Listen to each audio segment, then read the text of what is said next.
கிறிஸ்துக்குள் அன்பாக அழைக்கப்பட்ட அன்புக்குரிய சகோதர சகோதரிகள் யாவருக்கும் கிறிஸ்துக்குள்ளான அன்பின் வாழ்த்துக்களை இந்த வேளையிலே தெரிவித்துக் கொண்டு நம்முடைய பிதாவாகிய தேவனுக்கு நமது ஆண்டவராகிய இயேசு கிறிஸ்து மூலமாக நாம் துதிகளையும் ஸ்தோத்திரங்களையும் எடுத்துக் கொள்வோம். இப்பொழுது நாம் அனைவரும் சேர்ந்து ஒரு பாடலை பாடி இந்த குறுகை நாம் ஆரம்பிக்கலாம்.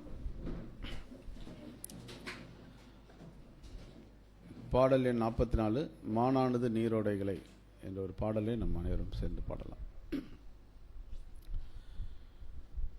மானானது நீரோடைகளை வாஞ்சித்து கதறுமாம் போல தேவனே என் ஆத்துமாவும் மேலே தாகமாயிருக்கிறதே. மானானது நீரோடைகளை மானானது நீரோடைகளை வாஞ்சித்து கதறுமாம் போல தேவனே என் ஆத்துமாவும் மேலே தாகமாயிருக்கிறதே. உன் தேவன் எங்கே என்று என் சத்துருக்கள் சொல்வதினான். உன் தேவன் எங்கே என்று என் சத்துருக்கள் சொல்வதினான். கண்ணீர் எனக்கு உணவாயிற்று, கண்ணீர் எனக்கு உணவாயிற்று. மானானது நீரோடைகளை என் ஆத்துமாவே நீ ஏன் எனக்குள் கலங்குகிறாய். என் ஆத்துமாவே நீ ஏன் எனக்குள் கலங்குகிறாய். உன் ரட்சிப்பின் தேவன் இருக்கையிலே, உன் ரட்சிப்பின் தேவன் இருக்கையிலே மானானது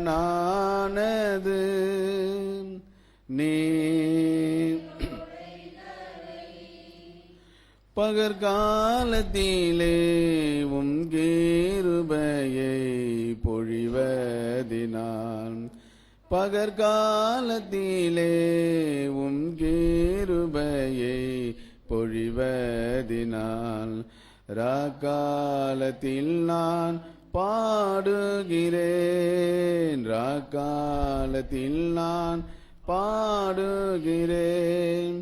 மானானது நீரோடைகளை.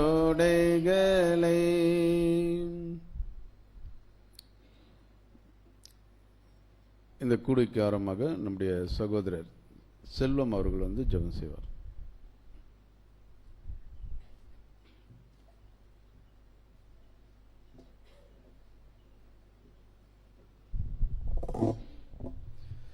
ஜெபிப்போம். துதிகளின் மத்தியில் வாசம் செய்கிற எங்கள் ஒன்றான மெய்தேவனே, சர்வ வல்லமை உள்ள பிதாவே, ஒருவரும் சேரக்கூடாத ஒளியில் வாசம் செய்கிறவரே, அப்பா அவங்க ஒருவருக்கே எல்லா கணத்தையும் மகிமையும் கர்த்தராகிய இயேசு கிறிஸ்துவின் நாமத்தினாலே ஏறெடுக்கிறோம்ப்பா. தகப்பனே, இந்த ஒரு நாளையும் வாழ்நாளில் கிருபையாக கொடுத்து இப்படியாக சகோதர சகோதரிகளாக ஒன்று கூடி தேவரே இந்த ஞாயிறு ஆராதனை அனுசரிக்கவும் பாவங்களோட நாமத்தை தொழுது கொள்ளவும் நீர் எங்களுக்கு கொடுத்த அந்த மேலான கிருபைக்காக நன்றிகளையும் துதி சோத்திரங்களையும் ஏறெடுத்துக் கொள்கிறோம்ப்பா. ஞாயிறு ஆராதனையை ஆசீர்வதித்தாங்க. துவக்கம் முதல் முடிவு வரை உங்கள் தெய்வீக பிரசன்னம் எங்கள் மத்தியில் இருந்து எங்களை வழிநடத்த வேண்டுமாய் கூட ஜெபிக்கிறோம். சத்தியத்தை கற்றுக் கொடுக்குற சகோதரருக்காகவும் ஜெபிக்கிறோம். நீங்கள் என்ன வெளிப்படுத்த சித்தமாக இருக்கிறீங்களோ அந்த காரியங்களை அவர் வெளிப்படுத்தவும் அதை கேட்டு புரிந்து கொள்ள எங்களுக்கு வேண்டிய தெளிந்த சிந்தையும் ஞானத்தையும் தந்து வழி நடத்துங்க தேவனே. ஒன்றுக்கும் தகுதியில்லாத எங்களையும் தேவரீர் நீங்கள் உலகத்திலிருந்து பிரித்தெடுத்து இம்மட்டும் உடைய சத்திய வசனத்தினாலும் கிருபையினாலும் எங்களை காத்து வருகிற தயவுக்காக நன்றிகளை ஏறெடுத்துக் கொள்கிறோம்ப்பா. தொடர்ந்து எங்களை வழி நடத்துங்க. உங்கள் சித்தம் உங்கள் விருப்பம் எங்கள் வாழ்க்கையில் நிறைவேற அப்போ ஒவ்வொரு நாளும் நாங்கள் எங்களை அர்ப்பணிக்க உங்களுக்கு பிரியமுள்ள ஒரு வாழ்க்கை வாழ எங்களுக்கு அனுக்கிரகம் செய்யுங்க தேவனே. ஊழியத்து நிமித்தம் வெளியூர் சென்றிருக்கிற ஒவ்வொரு சகோதரர்களுக்காகவும் அவருடைய ஊழியங்களுக்காகவும் ஜெபிக்கிறோம். அவர்களையும் பலப்படுத்தி வழி நடத்துங்க. சபையில் நடக்கிறதான ஊழியங்களுக்காகவும் தேவரீர் ஜெபிக்கிறோம். அப்போ அதுவும் உங்களுடைய சித்தத்தின்படி நடக்கவும் அனுக்கிரகம் செய்யுங்க. எங்களை முழுவதும் உங்களுடைய சித்தத்திற்கு அர்ப்பணிக்கிறோம். எல்லா கனத்தையும் மகிமையும் உங்கள் ஒருவருக்கே கர்த்தராகிய இயேசு கிறிஸ்துவின் வழியாக ஏறெடுக்கிறோம். எங்கள் அன்பின் பரலோக பிதாவே, ஆமென்.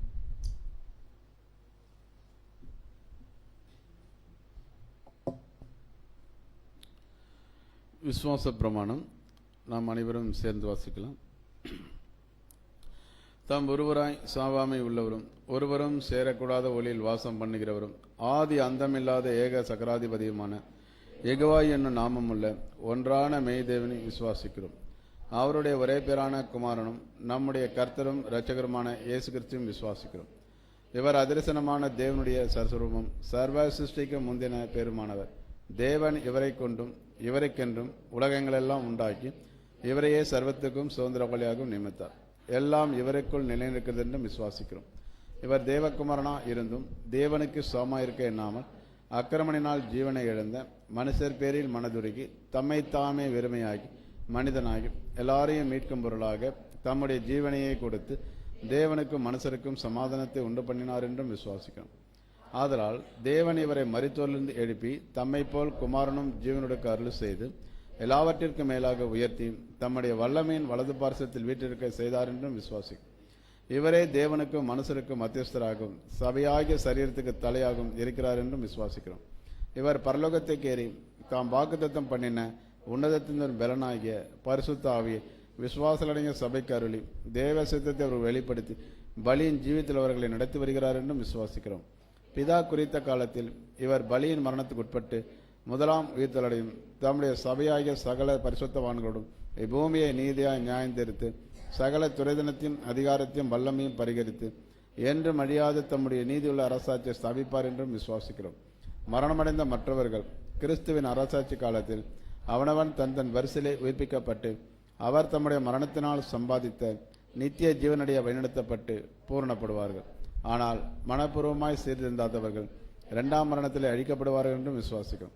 எல்லா சத்துருக்களையும் தமது பாதுபடியாக்கும் மட்டும் இவர் ஆளுகை செய்து கடைசி சத்துருவாகிய மரணத்தையும் பரிகரித்து எல்லாவற்றையும் முந்தின கொண்டு வந்து பிதாவே சகலத்திலும் சகலமாய் இருப்பதற்கு அவருக்கு ராஜ்யத்தை ஒப்புக் கொடுத்து அவர் கீழ்ப்பட்டிருப்பார் என்றும் விசுவாசிக்கிறோம். ஆமீன். நம்ம உட்காரலாம். இந்த நாளுக்குரிய காலை தியானம் நம்முடைய சகோதரர் சிவபாலன் அவர்கள் வந்து வாசிப்பார்.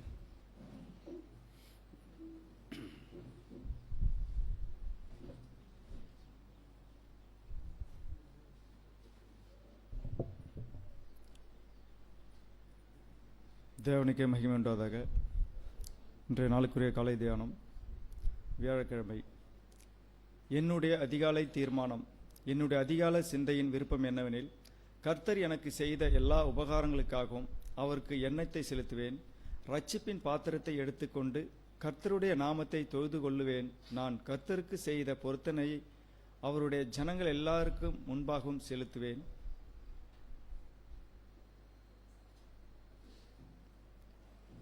பலினாலே என்னிடம் உடன்படிக்கை பண்ணின என்னுடைய பரிசுத்தவான்களை என்னிடத்தில் கூட்டுங்கள் என்ற தெய்வீக அழைப்பை நினைவு கூர்ந்து நான் தீர்மானிப்பது என்னவெனில், என்னை வழிநடத்தும் தேவனுடைய கிருபையினால் இன்று பரிசுத்தவானாகிய நான் என் பொருத்தனைகளை நிறைவேற்றி தொடர்ந்து என் மாம்சத்தையும் அதன் விருப்பங்களையும் தியாகம் செய்வதனால் பரலோக சுதந்திரத்தை என் இரட்சகரோடு சுதந்திரிப்பேன்.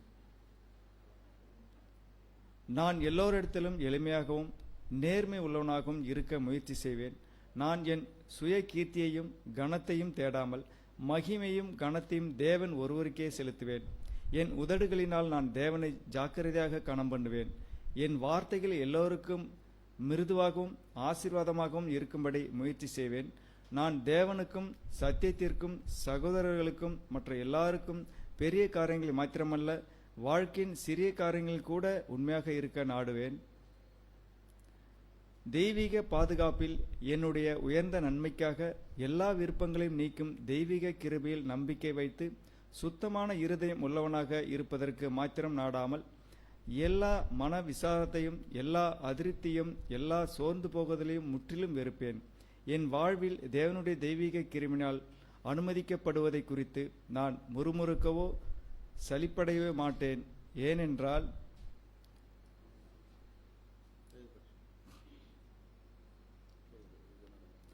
எது நடந்தாலும் தேவனிடத்தில் உறுதியான விசுவாசமும் நம்பிக்கையும் எனக்கு உண்டு. ஆமென்.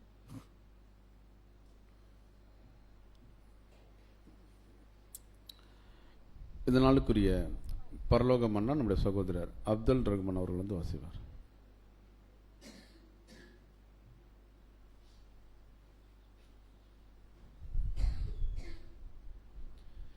இன்றைய நாளுக்குரிய பரலோக மன்னா பிப்ரவரி 9ஆம் தேதி. சங்கீதம் 116:7. என் ஆத்துமாவே, கர்த்தர் உனக்கு நன்மை செய்தபடியால் நீ உன் இளைப்பாறுதலுக்கு திரும்பு. ஒருவரின் கிறிஸ்துவ ஜீவியத்தில் ஆவிக்குரிய வளர்ச்சிக்கான சிந்தனைகளே அவனுக்குள் இருக்க வேண்டும். இந்த நல்லதோர் பயிற்சி அவனுக்குள் விதைக்கப்பட வேண்டும். சிந்தனையில் பயிற்சி என்று சொல்வது நம் மனம் ஓய்ந்திருக்கும் போது நமக்குள் எழும்பும் யோசனைகள். நாம் வாழ்க்கையிலே பல வேலைகளில் ஈடுபட்டிருக்கும் போது நம் சிந்தனைகள் அந்தந்த வேலைகளை பற்றிதானாகவே இருக்கும். அப்படி இல்லாவிட்டால் நாம் அந்த வேலைகளை சரிவர செய்ய முடியாது. ஆனால் நாம் இந்த வேலைகளில் இருந்து ஓய்ந்திடும் போது நம் சிந்தனைகளை வேறு பல உலக காரியங்களில் செலவிடாதபடி நம் இளைப்பாறுதலில் நம் சிந்தனைகள் யாவும் தேவனுக்கு அடுத்த காரியங்களில் ஈடுபடுத்தும் பயிற்சியை செய்வது. அவர் செய்த சகல ஈவுகளையும் நினைத்து நன்றி செலுத்த வேண்டும். இதற்கு இணையான வசனங்கள் சங்கீதம் 4:8. சங்கீதம் 4ஆம் அதிகாரம் 8ஆம் வசனம். சமாதானத்தோടെ படுத்துக்கொண்டு நித்திரை செய்வேன். கர்த்தாவே, நீர் ஒருவரே என்னை சுகமாய் தங்க பண்ணுகிறீர். சங்கீதம் 119, 165. உம்முடைய வேதத்தை நேசிக்கிறவர்களுக்கு மிகுந்த சமாதானம் உண்டு, அவர்களுக்கு இடரல் இல்லை என்பதே. ஆமென்.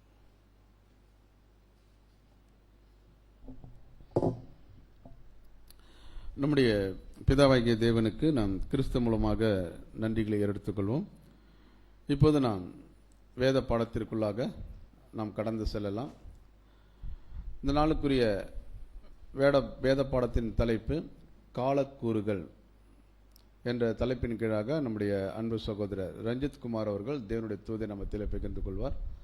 அவரை சபையின் சார்பாக அன்போடு அழைக்கிறோம்.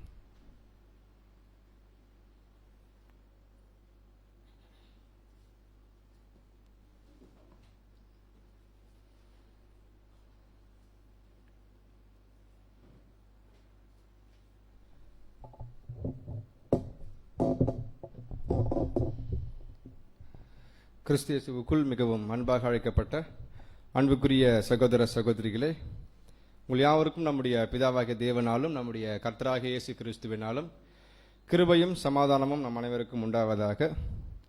மற்றும் தேவனுடைய மாபெரும் தயவு, அவருடைய விலையேற பெற்ற கிருபை நம் அனைவரும் ஒன்று சேர்த்து அவருடைய மகத்துவமுள்ள சத்திய பார்த்து கேட்பதற்கு நமக்கு வாய்ப்பு கொடுத்த நம்முடைய அன்பின் பரலோக தேவனுக்கு நாம் மீண்டுமாக கூட நன்றிகளையும் துதி ஸ்தோத்திரம் எடுத்துக்கொள்வோம்.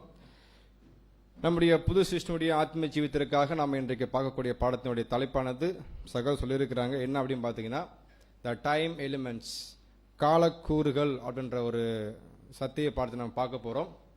ஸோ எந்த பாடம் சம்மந்தப்பட்டது அப்படின்னு பார்க்கும்பொழுது இது ஒரு தீர்க்கதரிசனம் சம்மந்தப்பட்ட ஒரு பாடம். யாரை பற்றி நம்ம பார்க்க போகிறோம் அப்படின்னு பார்த்தீங்கன்னாக்கா, எலியா ஒரு கண்ணோட்டம். எலியா யாருக்கு அடையாளமாக இருக்காங்க நமக்கு தெரியும், சபைக்கு அடையாளமாக இருக்கிறாரு. இப்போ எலியா பற்றி எங்கெல்லாம் சொல்லப்பட்டிருக்கோ அந்த சம்பவம் எல்லாவற்றும் எடுத்து என்ன பண்ண போறோமோ இன்னைக்கு பார்க்க போகிறோம். ஏன் அந்த சொல்லப்பட்டிருக்கு, அப்படி முக்கியத்துவம் என்ன, நமக்கு இன்னைக்கு என்ன படிப்பினை, அதுக்குள்ளே என்ன நாலேஜ் நமக்கு தேவன் கொடுக்க போகிறாங்கன்றதை நம்ம என்ன பண்ண போகிறோம்னா புரிஞ்சுக்க போகிறோம். ஸோ எலியாவுடைய வாழ்க்கை நடந்துட்ட அவருடைய காலங்கள் இருக்கு இல்லையா, அந்த காலம் நடந்துட்ட சில வரிசைக்க விஷயம்லாம் பண்ண போகிறோம். அவர் எப்படி நடந்துட்டாங்க, எந்த சம்பவங்கள் எதை அடையாளப்படுத்தணும் புரிஞ்சுக்க போகிறோம். அது எங்கே இருக்குது அப்படின்னு பார்த்தீங்கன்னாக்கா, 1 ராஜாக்கள் புஸ்தகத்தில் அவரை பற்றி சொல்லப்பட்டிருக்கு.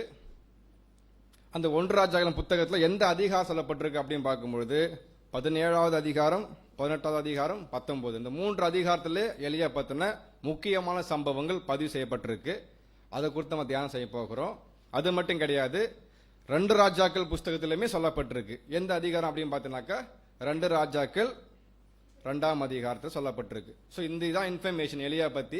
இப்போ எலியாவுடைய வாழ்க்கை நடந்துட்ட அவருடைய பார்வைகள் என்ன, நம்ம என்ன பண்ண போறோம்னா கொஞ்சம் தியானிக்க போறோம் பார்க்குறோம். ஸோ நம்ம பாடத்தில் கலந்து போகலாம். ஆதார வசனம் வாசிப்போம். 1 ராஜாக்கள் 19ஆம் அதிகாரம் 7 மற்றும் 8. 1 ராஜாக்கள் 19ஆம் அதிகாரம் 7ஆம் வசனங்கள் முதல். கர்த்தருடைய தூதன் திரும்ப 2ஆம் தரம் வந்து அவனை தட்டி எழுப்பி, எழுந்திருந்து போஜனம் பண்ணு, நீ பண்ண வேண்டிய பிரயாணம் வெகு தூரம் என்றான். அப்பொழுது அவன் எழுந்திருந்து புசித்து குடித்து அந்த போஜனத்தின் பலத்தினால் 40 நாள் இரவு பகல் ஒரே பெண்ணும் தேவனுடைய பர்வதம் மட்டும் நடந்து போனான். ஓகே, நம்ம ஆதார வசனம் படித்தோம். கர்த்தருடைய தூதன் திரும்ப 2ஆம் தரம் வந்து அவனை தட்டி எழுப்பி எழுந்திருந்து போஜனம் பண்ணு, நீ பண்ண வேண்டிய பிரயாணம் வெகு தூரம் என்றான். முதல் வசனம். 2ஆம் வசனம் பார்க்கிறோம். அப்பொழுது அவன் எழுந்திருந்து புசித்து குடித்து அந்த போஜனத்தினுடைய பலத்தினால் 40 நாள் எங்க போயிருக்காரு? இரவும் பகலும் ஓரேப் என்னும் தேவனுடைய பருவதம் மட்டும் நடந்து போன்றதை பார்க்கணும். இதான் ஆதார வாசனம், மனசுல வச்சுக்கலாம். ஸோ அப்பனா இங்க தெளிவா புரியுது. ஒரு தூதனை வந்து என்ன பண்றாங்க, எலியாவை தட்டி எழுப்பி ஆகாரம் கொடுக்கறாரு. அந்த ஆகாரத்தை சாப்பிட்டு எலிய என்ன பண்றாங்க, அதோடைய அந்த பலத்தினால இரவு பகலும் நைட் டே என்ன பண்றாங்க, 40 நாள் நடந்து பிரயாணம் செய்யறாங்க. எங்க போய் ரீச் ஆகுறாங்க அப்படின்னு பார்த்தோம்னா ஓரேப் என்ற இடத்துல போய் ரீச் ஆகிறத பாக்குறோம். இது ஆதார வாசனம். இப்ப நம்ம கண்டுபிடிக்க போன எங்க போலாம் பாக்கணும்னாக்கா 3 அதிகாரம் பார்த்தோம் இல்லையா, 14 அதிகாரம் 18 19. ஃபர்ஸ்ட் நம்ம என்ன பண்ண போறோம்னா 17 அதிகாரம் கலந்து போக போறோம். வசனம் வாசிப்போம். 1 ராஜாக்கள் 17ஆம் அதிகாரம் முதல் வசனம் வாசிக்கலாம். கீலேயாத்தின் குடிகளிலே திஸ்பியனாகிய எலியா ஆகாபை நோக்கி, என் வாக்கின்படியே அன்றி இந்த வருங்களிலே வருஷங்களில் பனியும் மழையும் பெய்யாதிருக்கும் என்று இஸ்ரவேலின் தேவனாகிய கர்த்தருக்கு முன்பாக நிற்கிற நான் அவருடைய ஜீவனை கொண்டு சொல்லுகிறேன் என்றான். சோ ஃபர்ஸ்ட் சாப்டர் நம்ம பார்க்கிறோம். 17ஆம் அதிகாரத்துல எலியா தீர்க்கதரிசி ஒரு விண்ணப்பம் சொல்றாங்க. என்ன சொல்றாங்க அப்படின்னு பாத்தீங்கன்னாக்கா, என் வாக்கின்படியே அன்றி இந்த வருஷங்களிலே பனியும் மழையும் பெய்யாதிருக்கும் என்று இஸ்ரவேலின் தேவனாகிய கர்த்தருக்கு முன்பாக நிற்கிற நான் அவருடைய ஜீவனை கொண்டு சொல்லுகிறேன். அப்ப இது இந்த வசனம் என்ன அடையாளப்படுத்துதுன்னு பண்ணா, சில விஷயங்கள் நடந்து முடிந்த ப்ராஃபஸி நம்ம இதுல கலந்து வரும் பார்க்கிறோம். அப்ப அங்க எலியா சொல்றாங்க, நிழல்ல பார்க்கப்படும் போது 3 வருஷங்கள் என்ன இல்ல, மழை இல்லாததுனால 3 வருஷம் மிகப்பெரிய பஞ்சங்கள் அந்த தேசத்துல காணப்பட்டது. இப்ப அங்க அவருடைய விண்ணப்பம் எப்படி காணப்படுதுன்னு பார்த்தோம்னா 3 வருஷம் மழை இல்ல இருக்கா என்பதை வெளிப்படுத்துறாரு. இதுல வந்து நிழல். அப்பனா அந்த 3 வருஷம் நம்ம எங்க ஒப்பிட்டு பார்ப்போம்? இலை யாருக்கு அடையாளமா இருக்காரு? சபைக்கு அடையாளமா இருக்காரு. அப்பனா அந்த 3 வருஷம் பஞ்சங்கள் எப்போ காணப்பட்டது அப்படின்னா சபையினுடைய சர்த்தத்தை எடுத்து பார்க்கப்படும் போது நமக்கு தெரியும். ஈஸியா நான் சார்ட் போட்டுறேன். 3 வருஷம் நமக்கு தெரியும் இல்லையா, காலம், காலங்கள், அரை காலம், இதான் 3 வருஷம். அப்ப ப்ராஃபஸி அடிப்படையில் 3 வருஷம் என்பது 1260 நாட்கள். நாட்கள் எப்படி கன்வெர்ட் பண்ணுவோம்? வருஷம். அப்படின்னா 1260 வருஷம்.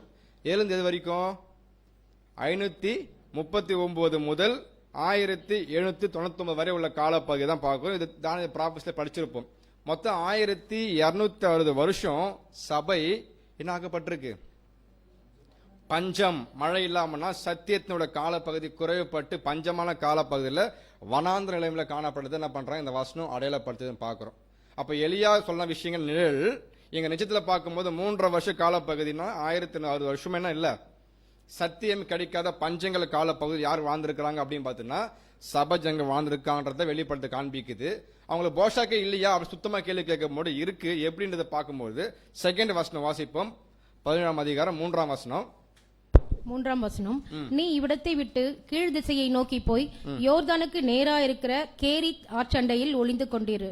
பாருங்க, இங்க தேவன் அடுத்து சொல்றாங்க, பஞ்சங்கள் இருக்கிறதுனால எலியாவை பார்த்து நீ என்ன பண்ணு, இந்த இடத்தை விட்டு கீழ் திசையை நோக்கி போய் யோர்தானுக்கு நேரா இருக்கிற கேரித் ஆற்றான்ல என்ன பண்ணு, போயிட்டு ஒளிந்து கொண்டிரு. அப்படின்னா வனாந்தர பகுதியில் எப்படி சபை மறைக்கப்பட்டுச்சோ அது அழகா சித்தரிக்குது. கேரித் என்ற வார்த்தை நம்ம மீனிங் கண்டுபிடிச்சோம்னா தெளிவாக புரிஞ்சுக்க முடியும்.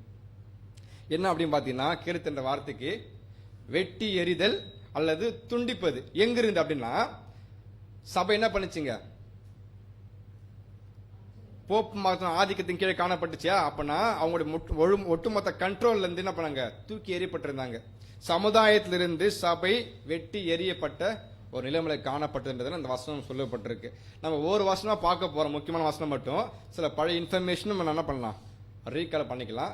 ஃபர்ஸ்ட் பார்க்கிறோம், 3 வருஷம் மழை இல்ல, 1260 வருஷம் பஞ்ச கால பகுதி சபை ஒடுக்குமுறையில் காணப்பட்டுச்சு. போப்பு ஆதிக்கத்தின் கீழே இருந்தாங்க.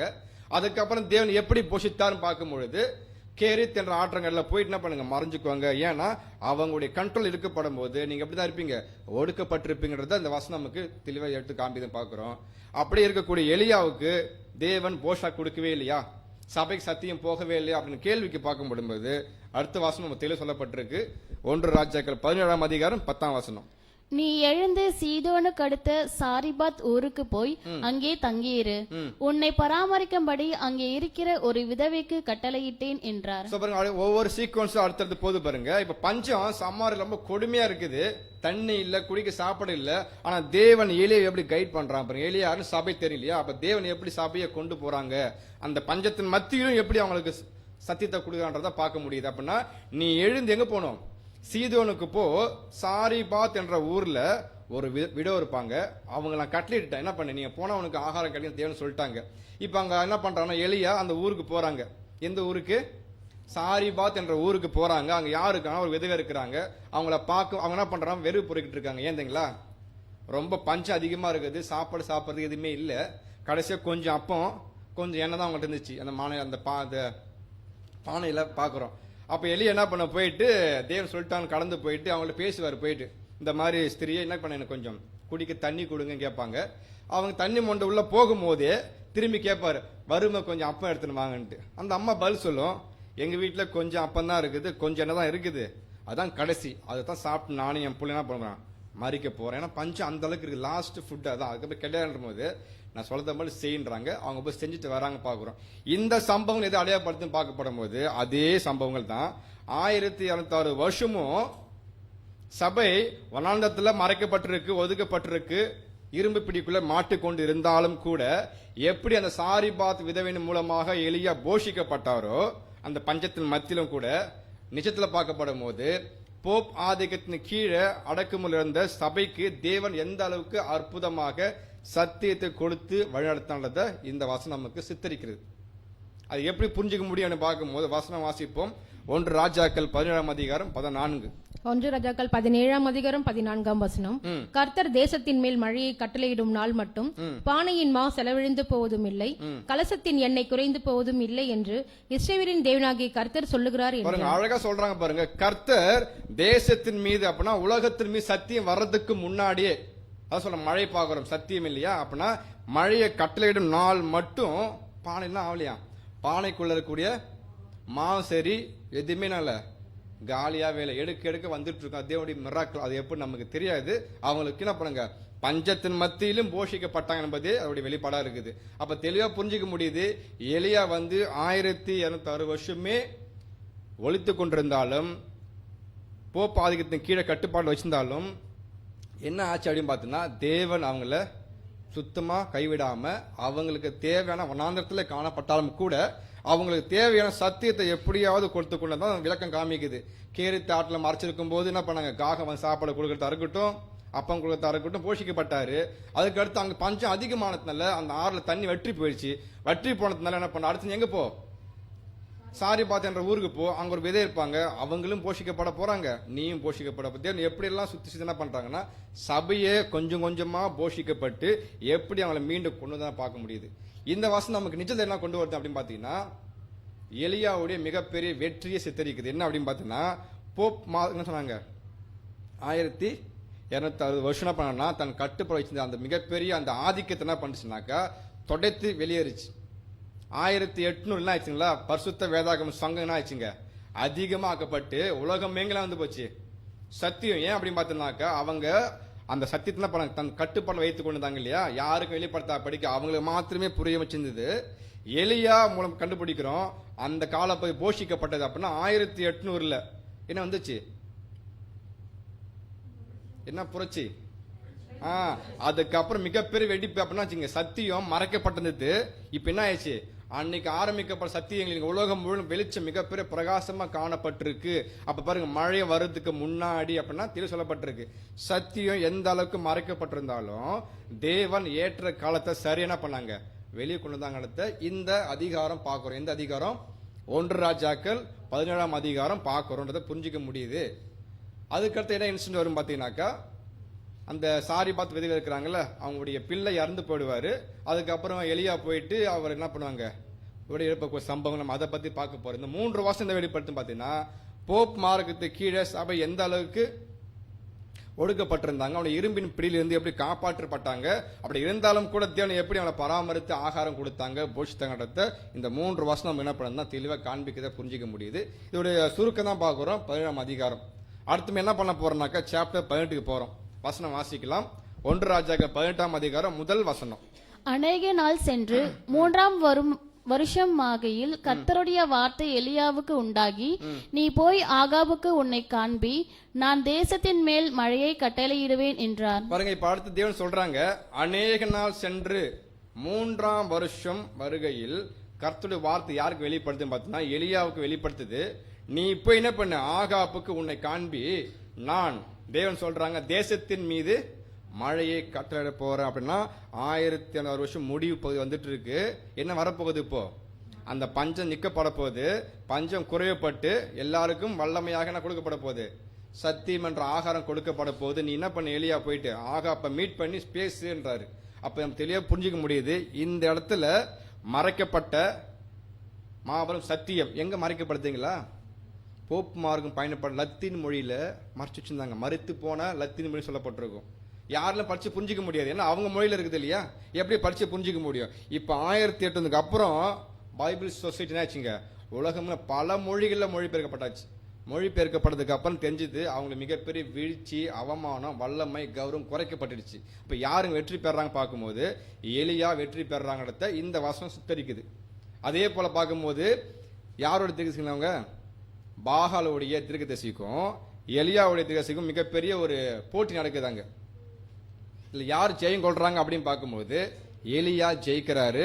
பாகால் தீர்க்கதரிசி என்ன பண்றாங்க, அவமானம் அடைந்து போகிறத வெளியே பார்க்கணும். அவமானம் என்ன பாக்குறேன்னாக்கா, அவங்க அடக்குமுறைனா ஆச்சு, வெளியரங்கமா ஆயிடுச்சு. இதுக்கப்புறம் யாருமே என்ன பண்ண முடியாது, போயிட்டு வெளியரங்கமா நீங்க இப்படிதான் இருக்கு சொல்ல முடியாது. சத்தியம் மழை வெளிவந்து போச்சு, வந்ததுக்கு அப்புறம் கட்டுப்படுத்த முடியாது அப்படின்றத இந்த வசனம் நமக்கு என்ன தெளிவாக காண்பிக்குதுன்னு பார்க்கிறோம்.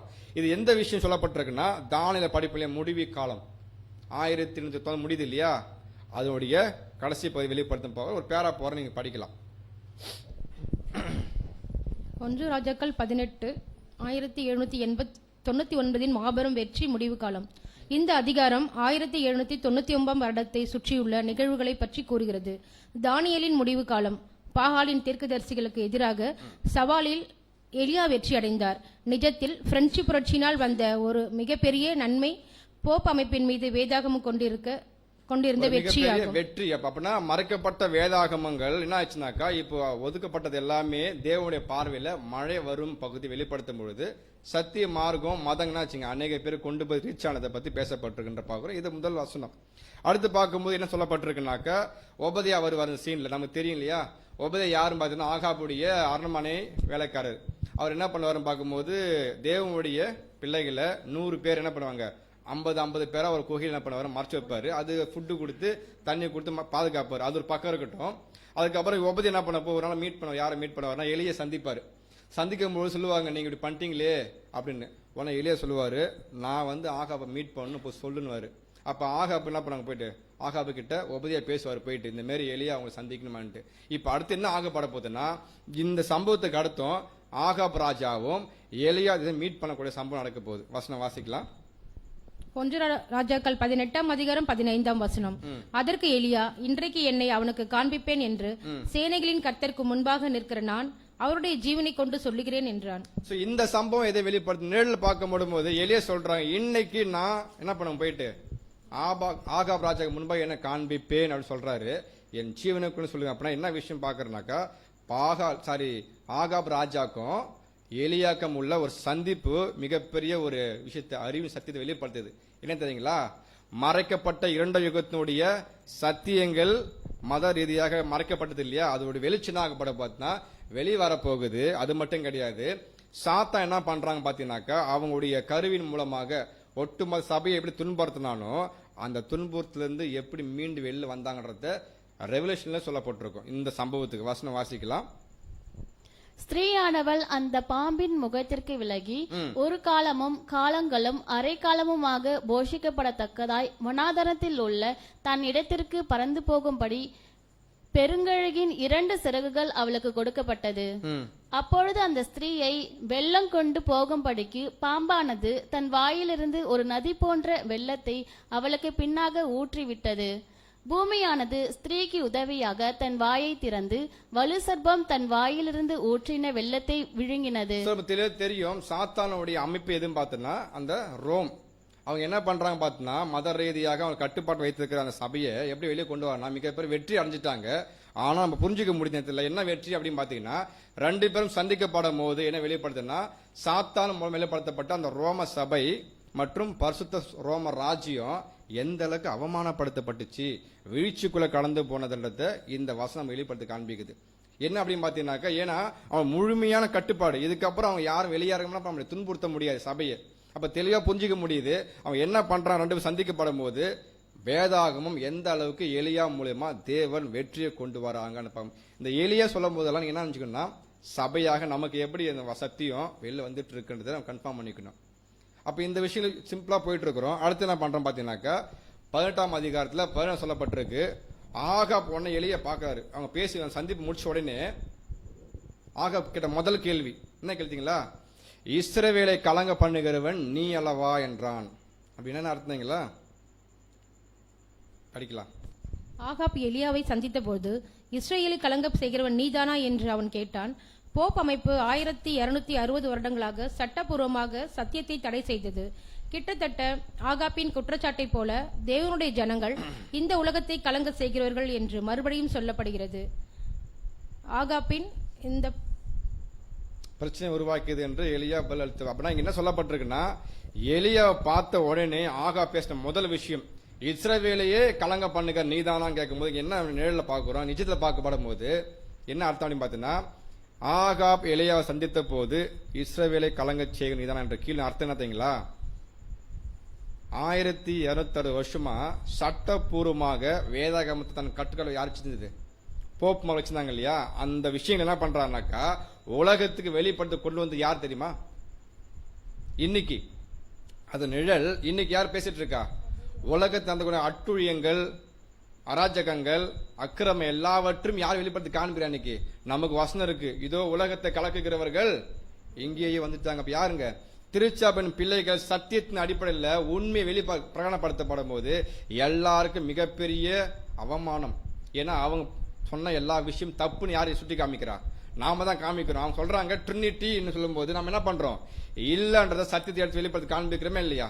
நரகம் சொல்றாங்க அந்த போதனை, நம்ம என்ன பண்றோம், அது இல்ல வெளிப்படுத்துறோம். அப்படின்னா ஒட்டுமொத்த உலகத்து பத்தில யார் இன்னைக்கு உலகத்தை கலக்கிட்டு இருக்காங்க அப்படின்னு பாத்தீங்கன்னா, தேவனுடைய பிள்ளைகள் சத்தியத்தை வெளிப்படுத்த பண்றாங்க, ஜெயம் கொண்டுட்டு இருக்காங்க. அது பார்க்கும்போது கேள்வி கேட்கறாங்க. யாருக்கும் பார்த்தோம்னா ஆகாப் ராஜாக்கும் எலியா மீட் பண்ணப்படும் போது இந்த சம்பவம் நடந்துட்டு இருக்கு. நீங்க 2 பேரும் சம்பாஷணை போயிட்டு இருக்கு. இதெல்லாம் ஒவ்வொரு வசந்த அடிப்படையில் என்ன பண்றோம் பார்த்துட்டு வரோம். அடுத்து பார்க்கப்படும் போது 19வது வசனம் வாசிக்கலாம். இப்போதும் கர்மேல் பர்வதத்திலே இஸ்ரவேல் அனைத்தையும் பாகாலின் தீர்க்கதரிசிகள் 150 பேரையும் 450 பேரையும் ஏசபெலின் பந்தியிலே சாப்பிடுகிற தோப்பு விக்கிரகத்தின் தீர்க்கதரிசிகள் 400 பேரையும் என்னிடத்தில் கூட்டிக் கொண்டு வர ஆட்களை அனுப்பும் என்றான். அடுத்த இலே சொல்றாங்க, இப்போது கர்மேல் பர்வதத்திலே இஸ்ரவேல் அனைத்தையும் ஒரு பார்ட், அடுத்து பாகாலின் தீர்க்கதரிசிகள் 400 பேரையும் என்ன பண்ணுங்க கூட்டு வாங்கணும். அடுத்து பேசிட்டு இருக்கும்போது என்ன சொல்றாங்க அப்படின்னு பாத்தீங்கன்னாக்கா, விக்கிரக தோப்பு என்ன பண்ண தீர்க்கதரிசிகள் 400 பேரையும் இடத்துல கூட்டி கொண்டு வர ஆட்களை அனுப்புன்றான். இந்த சம்பவம் என்ன சொல்லிட்டு பாத்தீங்கன்னா, கர்மேல் என்ற வார்த்தை நான் போட்டிருக்கேன் இல்லையா ப்ளூ கலர்ல, அதையும் பாக என்ற வார்த்தை கண்டுபிடிக்கணும்.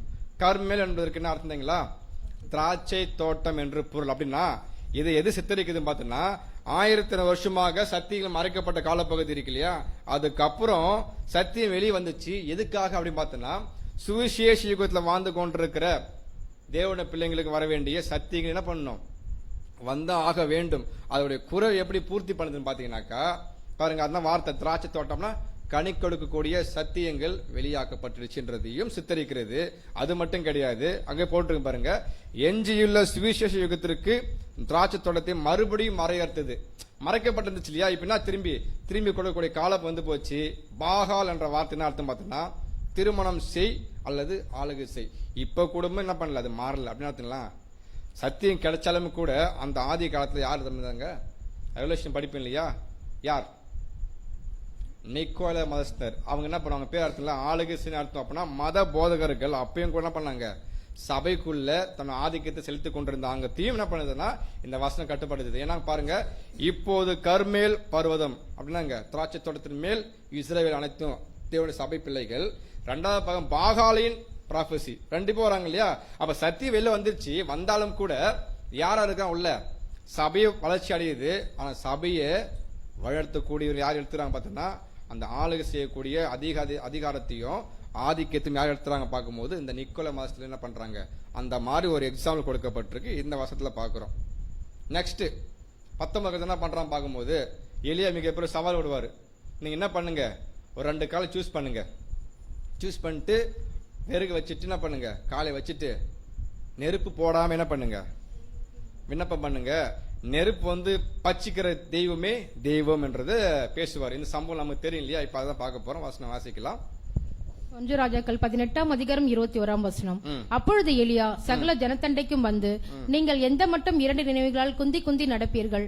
கர்த்தர் தெய்வமானால் அவரை பின்பற்றுங்கள், பாகால் தெய்வமானால் அவனை பின்பற்றுங்கள் என்றான். ஜனங்கள் பிரதியுத்தரமாக அவனுக்கு ஒன்றும் சொல்லவில்லை. இப்ப இந்த இடத்துல எலியா ஒரு கொஸ்டின் வைக்கிறாங்க. நீங்க எத்தனை வருஷம் பண்ணுவீங்க? ஒரே மாதிரி குந்தி குந்தி அதே வழி பின்பற்றுவீங்க. இப்ப நான் என்ன கேள்வி கேட்கிறேன் அப்படின்னு பாத்தீங்கன்னா, உண்மையாக என்ன கேள்விக்கிறானாக்கா, பாகால் தெய்வமானால் என்ன பண்ணுங்க, அவரை பின்பற்றுங்கள். அப்படி இல்லைனாக்கா கர்த்தர் தெய்வமானால் அவரை பின்பற்றுங்க. இது எந்த காலப்பகுதிங்களா? லாஸ்ட் எண்ட் டைம்ல முடிவு கால பகுதி வந்துட்டாங்க. வந்ததுக்கு அப்புறம் வெளியே கேள்வி கேட்கிறாங்க.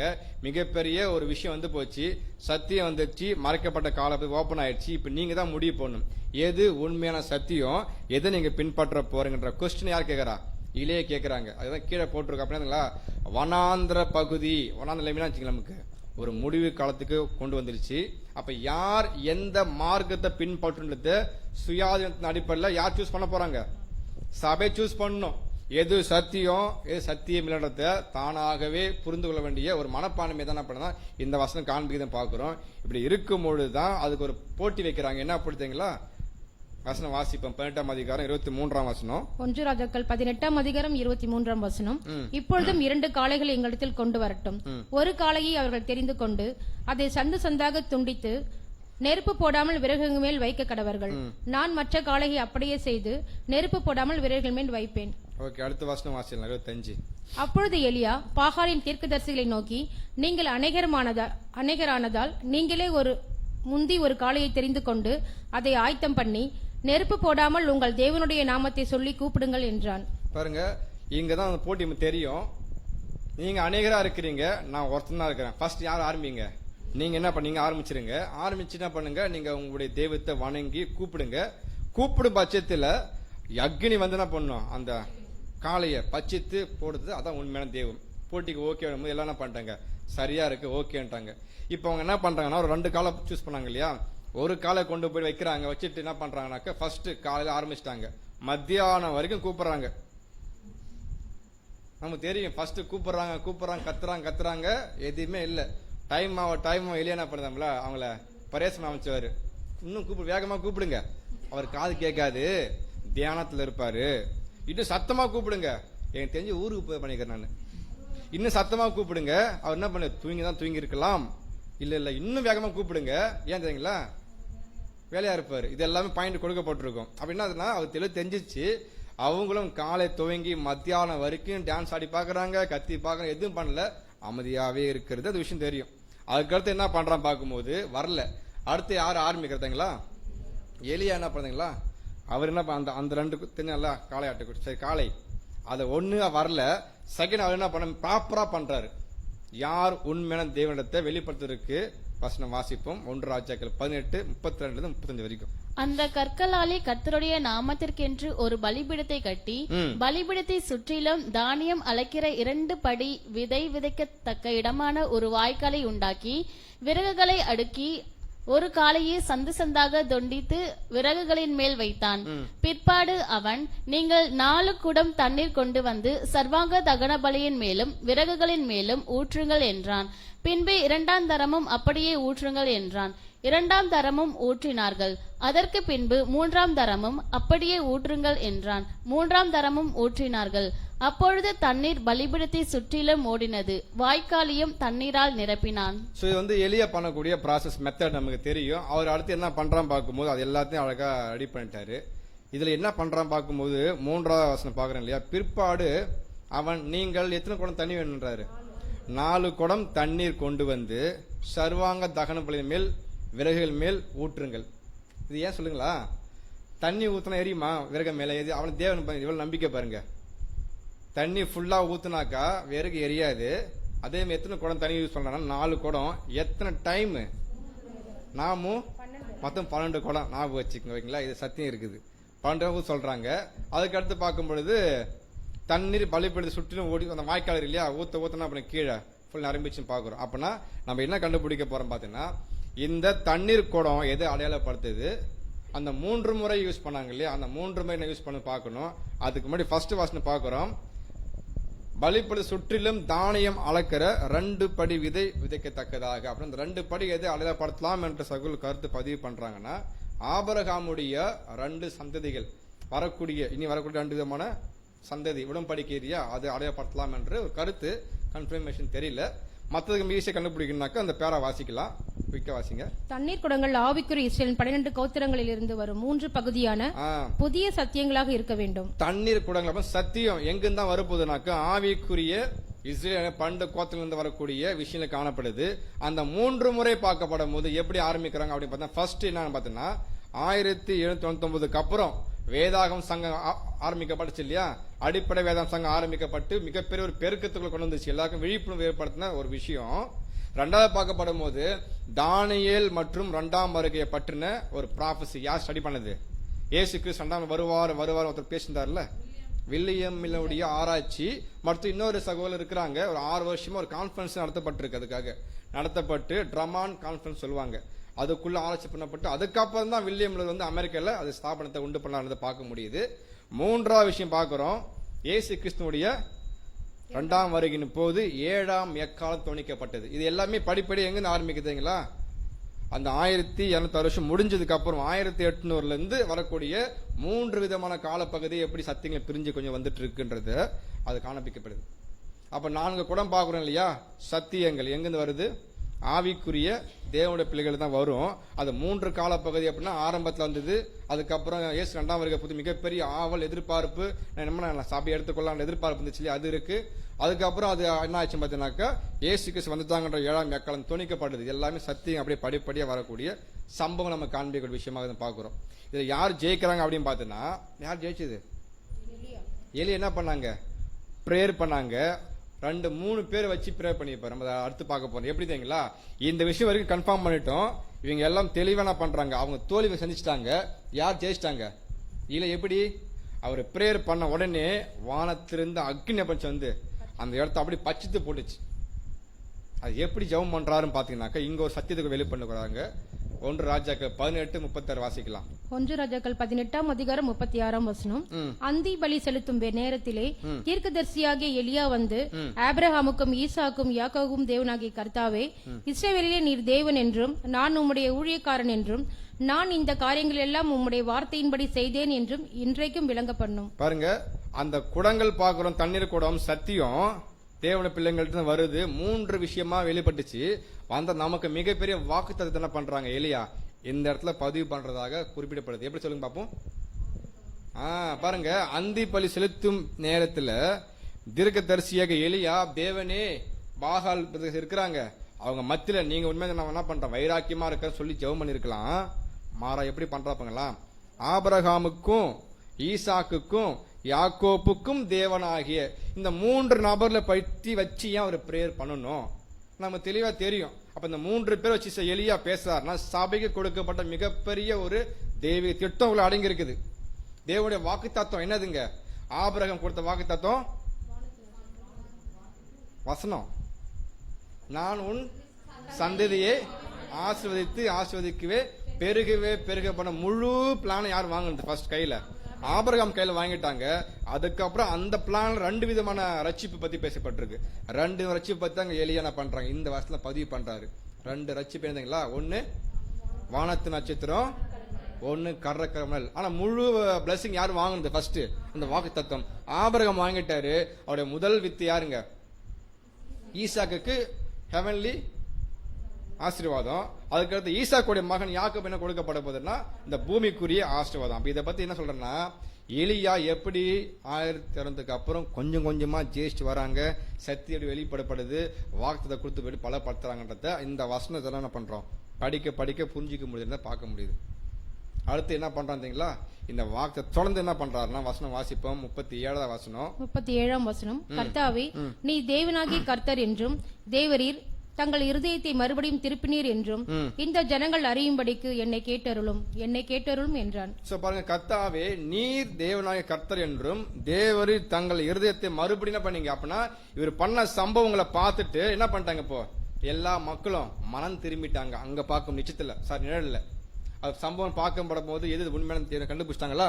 கண்டுபிடிச்சதுக்கு அப்புறம் அவங்க தெளிவாக கன்ஃபார்ம் பண்ணிட்டாங்க, யார் தெய்வம், கர்த்தரே தெய்வம் என்று அறிந்து கொண்டாங்க. இந்த ப்ராஃபஸி நிழல் இதை எதுக்கு ஒப்பிட்டு காமிக்கிறாங்க அப்படின்னு பார்த்தீங்கன்னா, மல்கியால சொல்லப்பட்டிருக்கும் ஒரு ப்ராஃபஸி, அதுக்கு ஒத்துருக்கலாம் என்ற ஒரு கருத்து சொல்லப்பட்டிருக்கு. இதோ கர்த்தருடைய பெரிதும் பயங்கரமான நாள் வருவதற்கு முன்னே நான் உங்களிடத்திற்கு யார் அனுப்ப போறேன்?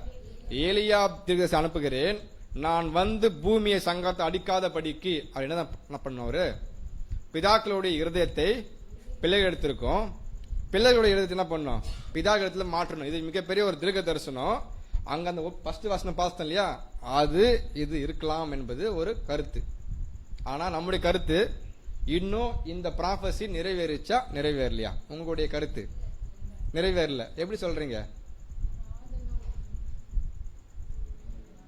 நான் வந்து பூமி சங்காரத்தை அடிக்காத படிக்கு யார் வந்துட்டாங்க. அப்ப எலியா என்ன பண்ணிட்டாரு? அந்த கால் செஞ்சு முடிச்சிட்டாரா இல்லையான்றதை குறித்து இது இப்ப பாடம் இல்ல. நீங்க இதை படிக்கணும்னாக்க வால்யூம் 3ல எலியா முந்தி வர வேண்டியது மிகப்பெரிய சப்ஜெக்ட் இது. அதை படிச்சு பார்த்தா அந்த ப்ராஃபஸி யாருன்னு தெரிஞ்சிடும். அது 3 பகுதியா வரும். அது யூத யுகம், சுவிசேஷ யுகம், அடுத்து மேசியாவோட யுகம். அந்த 3 யுகத்திலுமே இந்த சம்பவம் வரும்ன்றத பாக்குறோம். இது இன்ஃபர்மேஷன். ஓகே, இப்ப நம்ம அடுத்து என்ன பண்ண போறோம்னா, எல்லாருமே எலி என்ன பண்ணிட்டாங்க? ஏற்றுக்கொண்டதுக்கு அப்புறம் சும்மா இருப்பாரா? யார புடி சொல்றாரு? எல்லாரும் பாகவுடைய ப்ராஃபஸி என்ன பண்ணுங்க, புடிச்சு என்ன பண்ணணும்? எல்லாருமே வெட்டுறாரு. வாசிக்கலாம் 1 ராஜாக்கள் 18:40.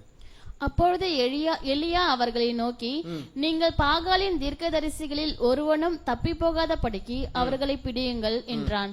அவர்களை பிடித்தபோது எலியா அவர்களை கீழே கீசோன் ஆற்றங்கரையிலே கொண்டு போய் அங்கே அவர்களை வெட்டி போட்டான். பாருங்க, இப்ப எலியா என்ன பண்றாருன்னா, ஜெயிச்சதுக்கு அப்புறம் பாகாலுடைய எல்லா தீர்க்கதரிசனம் பண்றாரு, புடிச்சு வெட்டி போட்டாருன்றது நம்ம அங்க படிக்கிறோம். இது உண்மையான சம்பவத்தை எங்க ஒப்பிட்டு பார்க்கலாம் அப்படின்னு பாத்தீங்கன்னா, போப் மார்க்கத்துக்கு விழுந்த மிகப்பெரிய அடி, அவங்களுடைய வல்லமை, அவங்களுடைய கௌரவம் என்ன ஆச்சுங்க? காணாம போயிடுச்சு. அது குறைஞ்சு போயிடுச்சு. இதுக்கப்புறம் சபையை எல்லாரும் பார்க்குற மாதிரி துன்புறுத்த முடியுமாங்களா? ஏன்னா அவங்களுடைய ஒட்டுமொத்த அட்டூழியம் வெளிவந்துருச்சு. யார் ஜெயிச்சிட்டாங்க? சபை. எலியா ஜெயிச்சு நிக்குது. அப்ப இனி ஒரு காலமும் போப் மார்க்குடைய ஆதிக்கம் வெளியரங்கமா நீங்க இப்படிதான் இருக்கணும் கட்டுப்படுத்தவே முடியாது. அவங்களுடைய வல்லமை குறைஞ்சிருச்சு, அவங்களுடைய கௌரவம் குறைஞ்சு போச்சு. எல்லாரும் மத்தியிலும் அவருடைய வீழ்கை என்ன பண்ணுச்சு? காணப்பட்டுச்சு. பட்டயத்தினால அடி வந்துச்சு அவங்களுக்கு. வீழ்கையை வெளிப்படுத்துற விஷயம் தான் பாக்குறோம். அப்ப எலியா எப்படி படிப்படியா சபைக்கு ஒரு நிழலாந்து என்ன பண்றாங்க பாக்குறோம், எப்படி ஜெயிக்கிறான்றதான் பாக்குறோம். இப்ப அப்படி ஜெயிச்சதுக்கு அப்புறம் லாஸ்ட் சம்பவம் வருது. என்னதுங்களா? 3.5 வருஷத்துக்கு என்ன வரணும்? மழை வரணும். அப்ப பாருங்க எப்படி அங்க ஆரம்பிச்சோம் அப்படியே எங்க போயிட்டு இருக்கு. புரிஞ்சுக்குதா? நான் கொஞ்சம் ஸ்பீடா போறேன், ஸ்லைட் அதிகமா இருக்கிறதுனால அப்படி போயிட்டே இருக்கு. ரிவிஷன் பண்ண முடியாது. Next verse. 1 ராஜாக்கள் 18ஆம் அதிகாரம் 41ஆம் வசனம். பின்பு எலியா ஆகாப்பை நோக்கி, நீர் போம், போஜன பானம் பண்ணும், பெருமழையின் இரைச்சல் கேட்கப்படுகிறது என்றார். பாருங்க, இப்ப மறுபடியும் மீட் பண்றாங்க. எலியா பேசுறாங்க ஆகாப்பை நோக்கி, நீ இப்போ என்ன பண்ண? சாப்பிடு. பெருமழையின் இரைச்சல் சத்தம் கேட்கப்படுகிறது அப்படின்னா 539 இருந்து 1099 வரைக்கும், அதாவது 1260 வருஷம் உங்களுடைய ஒட்டுமொத்த ஆதிக்கம் சத்தியத்தை மறைக்கப்பட்ட பகுதியாகப்பட போகுது, வேலையரங்கமாக்க போகுதுன்றது யார் பேசுறா?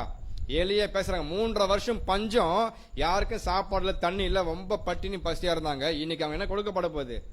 கொஞ்சம் கொஞ்சமா சாப்பாடு கிடைச்சது சபைக்கு. அங்கங்க பிட்டு பிட்டா மறைஞ்சு ஒளிஞ்சுதான் சாப்பிட்டாங்க. இப்ப சொல்றாங்க பாருங்க, பெரும் மழையினுடைய இரைச்சல் அப்படின்னா சத்தியத்தினுடைய விளைவு எப்படி போகுதுங்களா? ஒட்டுமொத்த தேசத்தின் மீது பிரகடனப்பட போகுது.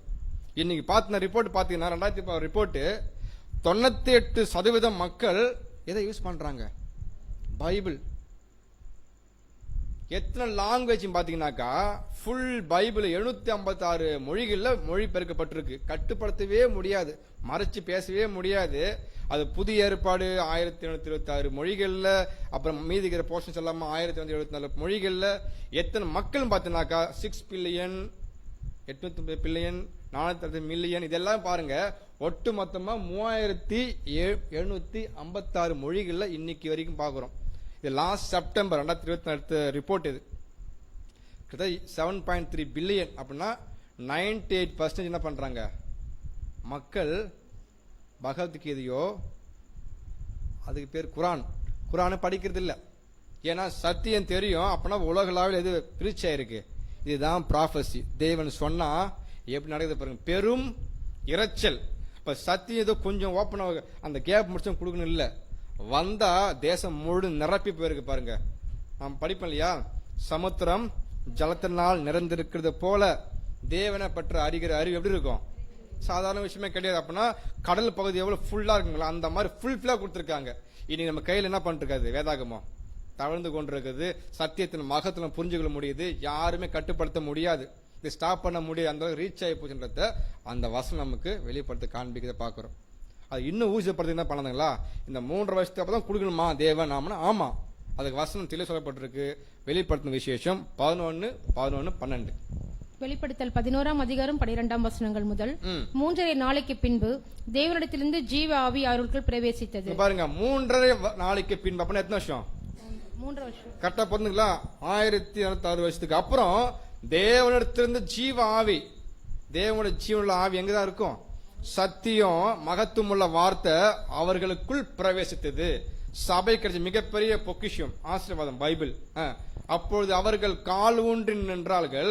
அவங்க ஜெயித்து நிக்கப்படும் போது போப் மகனுடைய அமைப்படுத்த பார்த்து பயம், ஏன்னா வெளியரங்கம் ஆயிடுச்சு, இதுக்கப்புறம் கட்டுப்படுத்த முடியாதுன்ற ஒரு பயத்துல பாக்குறாங்க. அப்புறம் சத்தம் கேக்குது, இங்கே ஏறி வாங்க என்று. வானத்திலிருந்து இந்த மழை எப்படி பெய்யுதோ சத்தம் பாருங்க. அப்ப சத்தம் நமக்கு தெரியும் இல்லையா, சத்தியத்தினுடைய சவுண்ட், டாக்டர் சவுண்டு. இன்னைக்கு ஒரு தேசத்துல இல்ல, உலகம் முழுதுமே மழை பெய்ஞ்சு கொண்டிருக்குது. அப்படின்னு நினைச்சிருச்சு பூமின்றதான் நம்ம என்ன பண்றோம், இந்த நிழல்ல இருந்து நிஜத்தை பார்க்க முடியுதுன்னு பாக்குறோம். அடுத்து எங்க போக போறீங்களா, 18ஆம் அதிகாரம் முடிஞ்சு 19 ஸ்டார்ட் பண்றோம். வசனம் வாசிக்கலாம். இப்ப நடத்தப்படும் போது எலியாக்கு பயமே இல்லையா அப்படின்றத ஒரு கேள்வி கேட்கலாம். எல்லாம் வெற்றி அடைஞ்சிட்டோம், ஓகே தான். ஆனாலும் போப்பு மரம் முழுமை விழுந்து போயிடுச்சா, இல்லாம போயிடுச்சானா இல்ல, இருக்குது, அடி ஊந்துச்சு, அவமானப்பட்டுருச்சு. ஆனா அது என்ன பண்ணும், மோசமானதை அது பாக்குறோம் இல்லையா, அது என்னதான் பண்ணும். இந்த சம்பவங்களுக்கு யாரு கேள்வி பார்த்தீங்களா, எலியா எல்லா ப்ராஃபஸையும் வெட்டி போட்டான்ற நியூஸ் யாருக்கு தான் போகுது, ஆகாப்புடைய மனைவியாகிய அவங்க தான் மெயின் வில்லி. அவங்க கேள்விப்பட்ட உடனே ரொம்ப கோபம் என்ன பண்றாங்க, எலியா பண்ணிட்டாரா, இதே மாதிரி எப்படி என்னுடைய பாகாலத்தை வெட்டி போட்டாரோ நான் என்ன பண்ண போறேன், அதே மாதிரி எலியா என்ன பண்ண போறேன், வெட்டி போடும் சொல்லிட்டு என்ன பண்றாங்க. கேள்விப்பட்ட உடனே யார் ஓடி போறதுங்களா, எலியா பயந்து ஓடி போயிறாங்க. இந்த சம்பவம் புரியுதா, என்னதான் வெற்றி அடைஞ்சாலுமே ஆதிக்கத்துல கொஞ்சம் பவர் யாருக்கு தான் இருக்குது, போப்பு மார்க்கம் அதே இப்படிலாம் இருக்குது. அதை கேள்விப்பட்ட சபைனா எலியா வனாந்தருக்கு ஓடி போறாங்க. அந்த வசனம் வாசிக்கலாம். 1 ராஜாக்கள் 19ஆம் அதிகாரம் 1ஆம் வசனங்கள் முதல். எலியா செய்த எல்லாவற்றையும் அவன் தீர்க்கதரிசிகள் எல்லாரையும் பட்டயத்தாலே கொன்று போட்ட செய்தி அனைத்தையும் ஆகாப் ஏசபேலுக்கு அறிவித்தான். அப்பொழுது ஏசபேல் எலியாவினிடத்தில் ஆள் அனுப்பி, அவர்களிலே ஒவ்வொருவனுடைய பிராணனுக்கு செய்யப்பட்டது போல நான் நாளை இந்நேரத்தில் உன் பிராணனுக்கு செய்யாதே போனால் தேவர்கள் அதற்கு சரியாகவும் அதற்கு அதிகமாகவும் எனக்கு செய்ய கடவர்கள் என்று சொல்ல சொன்னாள். பாருங்க, அவங்க ரொம்ப டென்ஷனா பண்றாங்கனாக்கா, எலியை எப்படியாவது என்ன பண்றாங்க, கொன்றுவன்ற முடிவு எடுத்துட்டாங்க. எடுத்த உடனே எலியா என்ன பண்றான், பயந்து போய் என்ன பண்றாங்க, ஓடி போறேன் பாக்குறோம். இந்த வசனம் எங்க நிறைவேறுதுன்னு பார்த்தனாக்கா வெளிப்படுத்தும் 12ஆம் அதிகாரம் 17 வாசிக்கலாம். அப்பொழுது வலு சர்ப்பமானது ஸ்திரீயின் மேல் கோபம் கொண்டுச்சா, யாரு ஸ்திரீ, எசபேல் என்ன பண்ணாங்க, ஸ்திரீ யாருன்னு கேட்டேன், எசபேலா ஸ்திரீ, ஸ்திரீ மேல கோபம் கொண்டு வலு சர்ப்பமானது ஸ்திரீ மேல கோபம் கொண்டு சபை மேல கோபம் கொண்டு என்ன பண்ணிச்சுங்க. ஏன் கோபம் கொண்டுச்சுங்களா, இது சத்தியத்தின் மீது அவளை எந்த அளவுக்கு அது வைராக்கியமா வாங்கி இருந்துச்சு இல்லையா, அது நிமித்தம் வெற்றி அடைஞ்சோம். அப்படி அந்த கற்பனை கை கொள்ற மீது பார்க்கும் போது வெரி குட் சூப்பர் சொல்லுவாங்களா, எந்த அளவுக்கு கோவம் வரும். ஏன்னா அவங்களுடைய அடக்குமுறையை மீறி தான் வெளில வந்திருக்கோம். அவங்களை கையாளுற விஷயத்துல மீறி வெளில வந்ததுனால அவங்க என்ன பண்றாங்கன்னா, வசனம் அழகாக சொல்லப்பட்டிருக்கும், அப்பொழுது வலு சர்ப்பமானது ஸ்திரீ மேல கோபம் கொண்டு, ஏன் அப்படின்னா தேவனுடைய கற்பனைகளை கை கொள்ளுகிறவர்களும் இயேசு கிறிஸ்து குறித்து சாட்சிகளுமாகிய அவளுடைய சந்ததியான மற்றவருடைய யுத்தம் பண்ண போயிட்டு. இந்த சம்பவம் நம்ம இந்த வருஷத்தோட டீப் மீனிங் பார்க்கல, ஒப்பிட்டு பார்த்துட்டு இருக்கோம். அப்படின்னா எசேபேல் என்ன பண்றாங்க, எலியா மீது மிகப்பெரிய கோபத்தில் இருக்கிறாங்க. அவங்க என்ன பண்ண போறாங்கன்னா கொல்ல வேண்டதுதான் அவங்களுடைய பிளான் ஆகுதுன்னு பார்க்க முடியுது. இப்படி மறைஞ்சு என்ன பண்ண இந்த சம்பவம் முடிஞ்சிச்சு. இப்ப அடுத்து என்ன பண்றான் பார்த்தீங்கன்னாக்க, எலியா என்ன பண்றாருன்னா ஓடி போய் எங்க போய் வச்சிருக்காருன்னா ஒரு சூரச் செடி இருக்குது இல்லையா, அங்க போய் என்ன பண்றாங்க, போயிட்டு உட்காந்து படுத்து தூங்கிறாரு. எதுக்கு பயந்து போயிட்டு, அப்படின்னா தேசத்தை விட்டு தனிமையில வந்துடுறாங்க. வந்து நிக்கிறாரு. அது எது அடையாளப்படுத்து பார்க்கணும். வசனம் வாசிக்கலாம். 1 ராஜாக்கள் 19ஆம் அதிகாரம் 4வது வசனம். அவன் வனாந்தரத்தில் ஒரு நாள் பிரயாணம் போய் ஒரு சூரை செடியின் கீழ் உட்கார்ந்து தான் சாக வேண்டும் என்று கோரி, போதும் கர்த்தாவே, என் ஆத்மாவை எடுத்துக்கொள்ளும், நான் என் பிதாக்களை பார்க்கிலும் நல்லவன் அல்ல என்று சொல்லி. பாருங்க, இந்த அளவுக்கு ஒரு மிகப்பெரிய அழுத்தம். எல்லாருமே இறந்துட்டாங்க.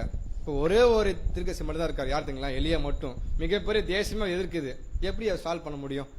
அவர் சொல்றாங்க, பயந்து போயிட்டு, தேவனே போதும், அவர் ரொம்ப நல்லவன் கிடையாது, என்ன பண்றீங்க விட்டுடுங்க அப்படின்ற ஒரு ரெக்வஸ்ட் பண்றாங்க. சோ இந்த வார்த்தையில நம்ம எதை கண்டுபிடிக்க போறோம் அப்படின்னு பார்த்தோன்னா, அந்த சூரச் செடியின் கீழ், அந்த சூரச் செடின்ற வார்த்தைக்கு என்ன அர்த்தம் அப்படின்னு பாத்தீங்கன்னாக்கா இதுல சொல்லப்பட்டிருக்கும். அவருடைய ஆங்கில வார்த்தை ப்ரூம் ட்ரீ. ப்ரூம் என்ன அர்த்தம்? தொடப்பம். என்ன பண்றாங்கன்னா, எது பேர படிங்க. பெயர் சபாவில் எலியா ஒரு சூறைச் செடியின் கீழ் உட்கார்ந்தார். அந்த செடியின் தண்டுகள் ஒரு கம்பத்தை போலிருப்பதினால் அந்த பெயர் வழங்கப்பட்டது. 1799 1874 முதல் பழைய தவறுகளை துடைத்தழிக்கப்பட்டது. எனவே விளக்குமாறு என்ற குறிப்பை காணலாம். பரிசுத்த ஸ்தலத்தின் சுத்திகரிப்பு இந்த நேரத்தில் நடந்தது. பாருங்க, 1799 ஆரம்பிக்கப்பட்டது. 1770 தவறுல இருக்கு இல்லையா, அநேக அழுக்கு அசுத்தங்கள், அதான் பாக்குறோம். ப்ராபஸ்ல படிக்கிற தானியல்ல ஆலயத்தை சுத்திகரிக்கக்கூடிய சம்பவங்கள். அப்பனா இங்க சொல்லப்பட்டிருக்கு, அந்த சூரச்செடியின் கீழே எலியா காத்திருப்பது எது அடையாளப்படுத்துனாக்கா, தமிழ்ல பார்த்தோம் இல்லையா, தொடப்பம். அப்பனா அசுத்தங்கள் துடைத்து எறியக்கூடிய ஒரு நிலையை அங்க அடையாளப்படுத்துது. தொடப்ப சமயம் என்ன பண்ணுவோம், அழுக்கு என்ன பண்ணுவோம், கிளீன் பண்றத போல. பாருங்க, அழகான வாசனம் பாருங்க, ப்ரூம் ட்ரீ, அதான் பாக்குறோம் சூரச்செடியின் கீழே. அப்ப இந்த ப்ரூம் ட்ரீ பார்க்கும்போது தேவையில்லாத அசுத்தங்கள், தவறுகள், தவறான உபதேசங்கள், போதை என்ன பட்டு என்ன பண்ணுங்க, எல்லாவற்றையும் என்ன பண்ணுங்க தூக்கி எறிஞ்சு பரிசுத்த ஸ்தலம் சுத்திகரிப்புக்கு அந்த நேரத்தில் நடந்ததுன்றத இந்த ப்ராஃபஸி என்ன பண்ண நிறைவேறியதான் பார்க்க முடியுது. இது வரைக்கும் புரிஞ்சுதுங்களா? பாயிண்ட். ஓகே. இப்ப அடுத்து நான் படிச்சோம் இல்லையா, ஆதார வாசனம். என்ன வாசனம் படிச்சோம்? ஒரு தூதன் வந்து எலியாவை தட்டி எழுப்பி, சாப்பிடு, நீங்க போக வேண்டிய தூரம் ரொம்ப தூரம், அதெல்லாம் பண்ணுங்க, இது சாப்பிட்டு அந்த சாப்பாடுடைய பவர் இருக்கு இல்லையா, பலத்தினால என்ன பண்ணுங்க, 40 நாள் இரவும் பகலும் ஓரே போகணும். 40 days ஓரேப்பு, அந்த ஃபுட்டு, அந்த தூதன், அந்த எலியா, நம்ம இதெல்லாம் பார்க்கணும். ஓகேங்களா? சரி, ஓகே. இப்ப இந்த விஷயம் நடந்து முடிஞ்சதுக்கு அப்புறம் அடுத்து எங்க வரனாக்கா, 2 விதமான ஆவிக்குரிய போஷிப்புகள் காணப்பட்டுச்சு. 2 போஷி. ஃபர்ஸ்ட் போஷிப் என்னதுங்களா, வசனம் வாசிப்போம். 5ஆம் வசனம். ஒரு சூரியச் செடியின் கீழ் படுத்துக்கொண்டு நித்திரை பண்ணினான். அப்பொழுது ஒரு தூதன் அவனை தட்டி எழுப்பி, எழுந்திருந்து போஜனம் பண்ணு என்றான். ஃபர்ஸ்ட் தூதன் வந்து பேசுறாங்க, பாத்துக்கோங்க. நம்ம 6ஆம் வசனம் படிச்சோம், 2ஆம் தூதன் தான். ஆனா இங்க சூரச் செடியில் படுத்து கொண்டிருக்கிற எலியாவை பார்த்து ஒரு தூதன் அவனை தட்டி எழுப்புற. ஃபர்ஸ்ட் ஏஞ்சல் என்ன பண்ண, தட்டி எழுப்பி, எலியாவே என்ன பண்ணுங்க, ரொம்ப டயர்டா இருக்கீங்க, பயந்து போயிருக்கீங்க, கவலைப்படாதீங்க, என்ன பண்ணுங்க, எழுந்து சாப்பிடுங்க அப்படின்னு சொல்றாரு. அப்ப இந்த முதல் தூதன் யார், நாம் கேள்விப்பட்டிருப்போம். யார் அந்த ஃபர்ஸ்ட் தூதன்? சபையை எழுப்பி ஆகாரம் கொடுத்திருக்கிறாங்க.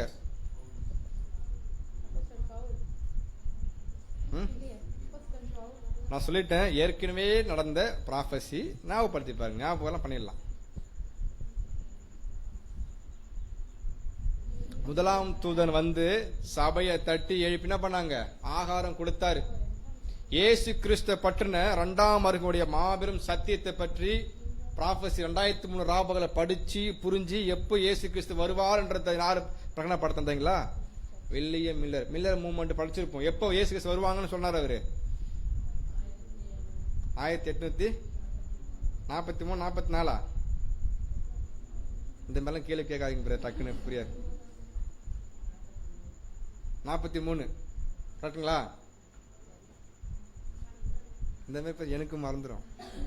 1844 43. அப்ப இயேசு கிறிஸ்து எப்போ டேட் கொடுத்துருக்கா பாருங்க.